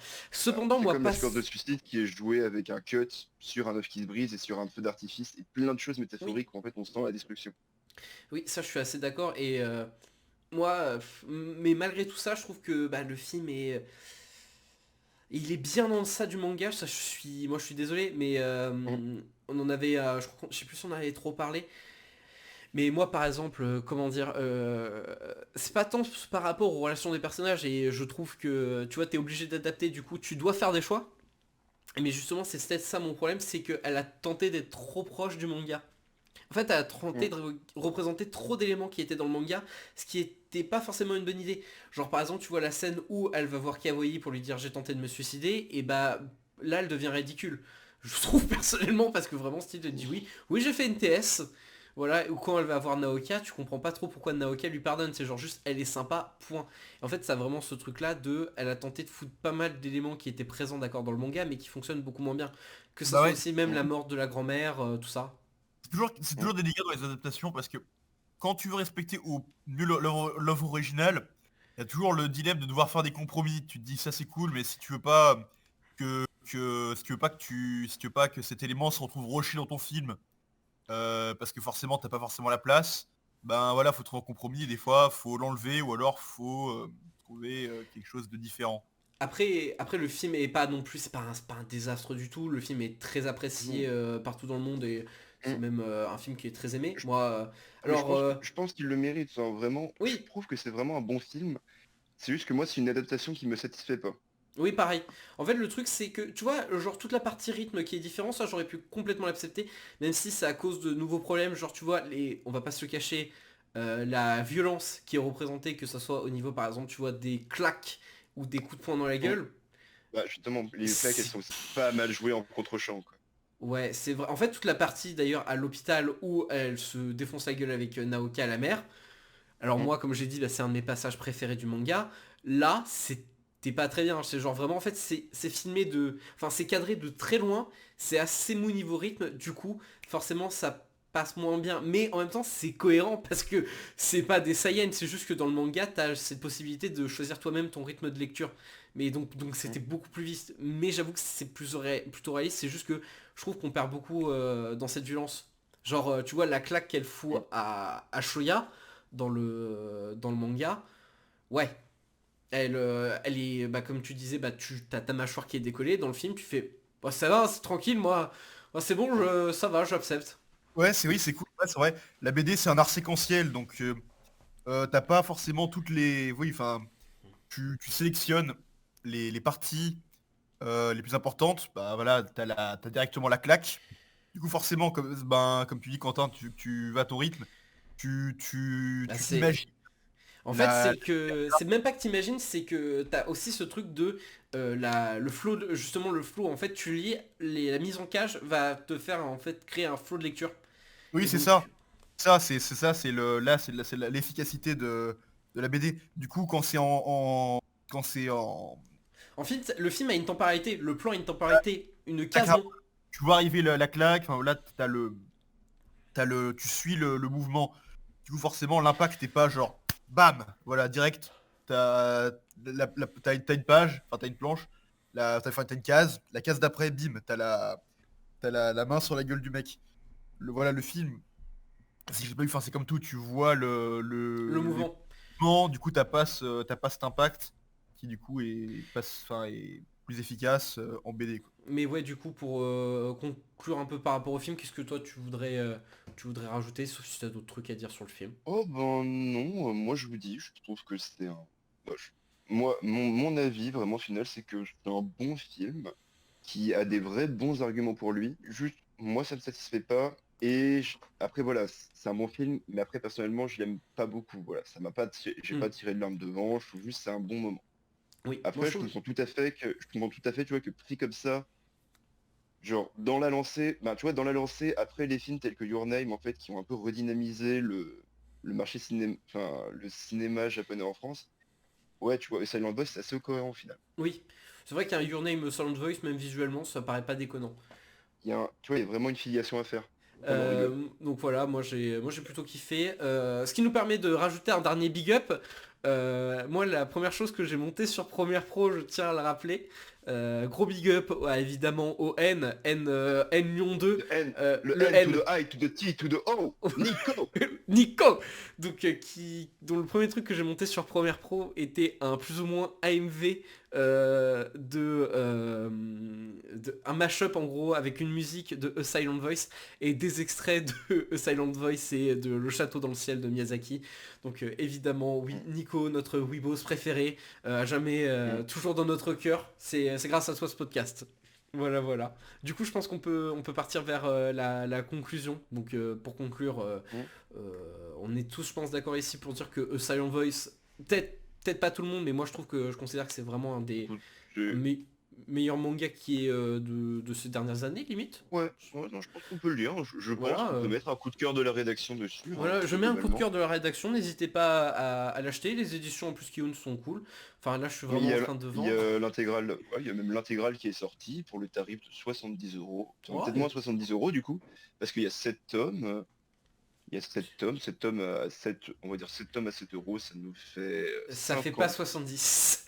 Ben non, c'est pour ça que je me suis dit, ça fait peut-être plus 50 avec le coffret. C'est pour ça. Donc franchement, si vous cherchez un truc à Noël, les Voilà, gars, là on est en avril, du coup c'est le bon moment pour les chercher, les cadeaux. c'est ça, là vous les aurez, je vous en aurai Là plein, vous c'est êtes sûr. large hein, les gars. Mais ouais, globalement je trouve que c'est un manga qui est très très réussi sur tout l'aspect un peu représentation de la communication, un peu mettre en avant les minorités, même si c'est pas tout le temps l'objectif non plus. Ça, voilà, mais toute la partie communication, ça c'est un truc intéressant. Parler un peu en plus en profondeur de euh, en gros, une personne peut changer. Ça aussi, je trouve que c'était un vrai bail intéressant. Et voilà, vous avez d'autres trucs à rajouter par rapport à ça sur ce manga? N'hésitez pas, dites ce que vous voulez. Oh, bah écoutez, non, vraiment, sur le manga en tant que tel, je pense pas avoir grand-chose à dire, hein, vraiment, Ouais, on a tout dit ben, quoi. c'est touchant, il y a un peu il y a vraiment un peu de tout dedans, il y a du rire, il y a des larmes, c'est comme un bon moment avec ses copains. Oh bah, oh. Voilà, et Sébastien, si tu as quelque chose à dire aussi. Ben oui, Silent Voice, c'est plutôt pas mal. C'est clair, net et précis. Et on passe tout de suite à l'ouverture. Et là aussi, je veux un jingle, donc du coup, je le demanderai à mon pote. Parfait. Donc l'ouverture de la semaine, c'est moi qui m'en suis occupé et j'ai décidé, donc en fait l'ouverture, le principe sera plutôt simple, c'est que après qu'on ait fini de parler d'un manga, on va conseiller d'une autre œuvre, pardon, qui peut tout aussi bien être un manga que non, ou non, qui est plus ou moins liée. On peut expliquer pourquoi est-ce qu'elle est liée, pourquoi est-ce qu'on vous la conseille de la lire. Voilà, donc du coup, pour cette semaine, j'ai décidé de parler d'une œuvre que Jules m'avait fait découvrir il y a bien des années, à l'époque où Ah j'étais ben, encore lycéen collégien. Est-ce que Jules, tu peux nous dire son nom, s'il te plaît? eh ben oui, effectivement, je pense que tu parles effectivement de Onani Master Kurosawa, ou en français, Kurosawa, le maître de la branlette. C'est vrai que j'avais oublié. Alors, le titre en fait dit pas mal de trucs. Globalement, Ouais. c'est une série qui parle aussi de harcèlement Mm, et qui parle aussi de bon gros meusper. Alors, mm. ça peut paraître étonnant, mais je peux vous promettre que c'est une œuvre assez émouvante, en vrai de vrai. Euh, Oui. c'est c'est assez Oui, fou. bon, vu comme ça, effectivement, on croirait pas, mais c'est Mais peut-être un des mangas qui me le plus bouleversé à titre personnel. je l'ai pas relu depuis des années, du coup je sais pas dans quelle Euh, mesure écoute, est-ce écoute, que je l'ai c'est... lu et Ouais. relu, et ouais, non, effectivement, ça fait toujours son effet, hein. Mais globalement pour raconter l'histoire de Onani Master Kurosawa, ça raconte l'histoire, c'est Kurosawa, on est d'accord le nom du perso. Oui, Kurosawa, c'est ça. Kurosawa qui est un collégien plutôt classique. Non en fait pas classique du tout, il est vachement refermé sur lui-même, il n'aime pas beaucoup parler aux gens. C'est globalement un gars qui est bon, fermé quoi, qui est un peu le mec, tu vois, isolé du reste du groupe. Et qui, Comme il est tout globalement... seul, il sait s'occuper. Voilà, et globalement il a une petite passion, c'est que le soir à la fin du cours, il va se branler. Dans les toilettes, c'est des filles de souvenir? Non? Ou des garçons? Je sais plus. Je crois que c'est des Oh là, filles. ça. Mais donc il va se branler dans la toilette publique, je crois, des filles de son collège, et ce sont tués plusieurs personnels. Dans sa classe, il y a une jeune fille qui se fait harceler énormément. Et en gros, pour elle, pour s'en servir de vengeance, elle apprend que Kurosawa se masturbe à l'intérieur des toilettes et va se servir de ça, justement en lui disant que si il ne veut pas que son secret soit révélé, il devra en gros spermer à l'intérieur d'objets appartenant à ses harceleuses. Ce qui va un peu déraper, soyons clairs, et globalement en termes de... C'est un manga de 4 tomes. Le lien en fait que je ferai, c'est que en termes de... C'est une vraie souffrance à lire, les 3 premiers tomes sont terribles. Vraiment. C'est dur, c'est difficile à lire. Mais à partir du moment où tu as une vraie libération, c'est l'un... C'est génial, c'est vraiment l'un des meilleurs mangas en termes de libération, de pression d'émotion. Je trouve ça assez magnifique. Les thématiques sont là aussi très proches. Ça parle de harcèlement, aussi d'arriver à communiquer sur soi-même, de se révéler sur soi-même.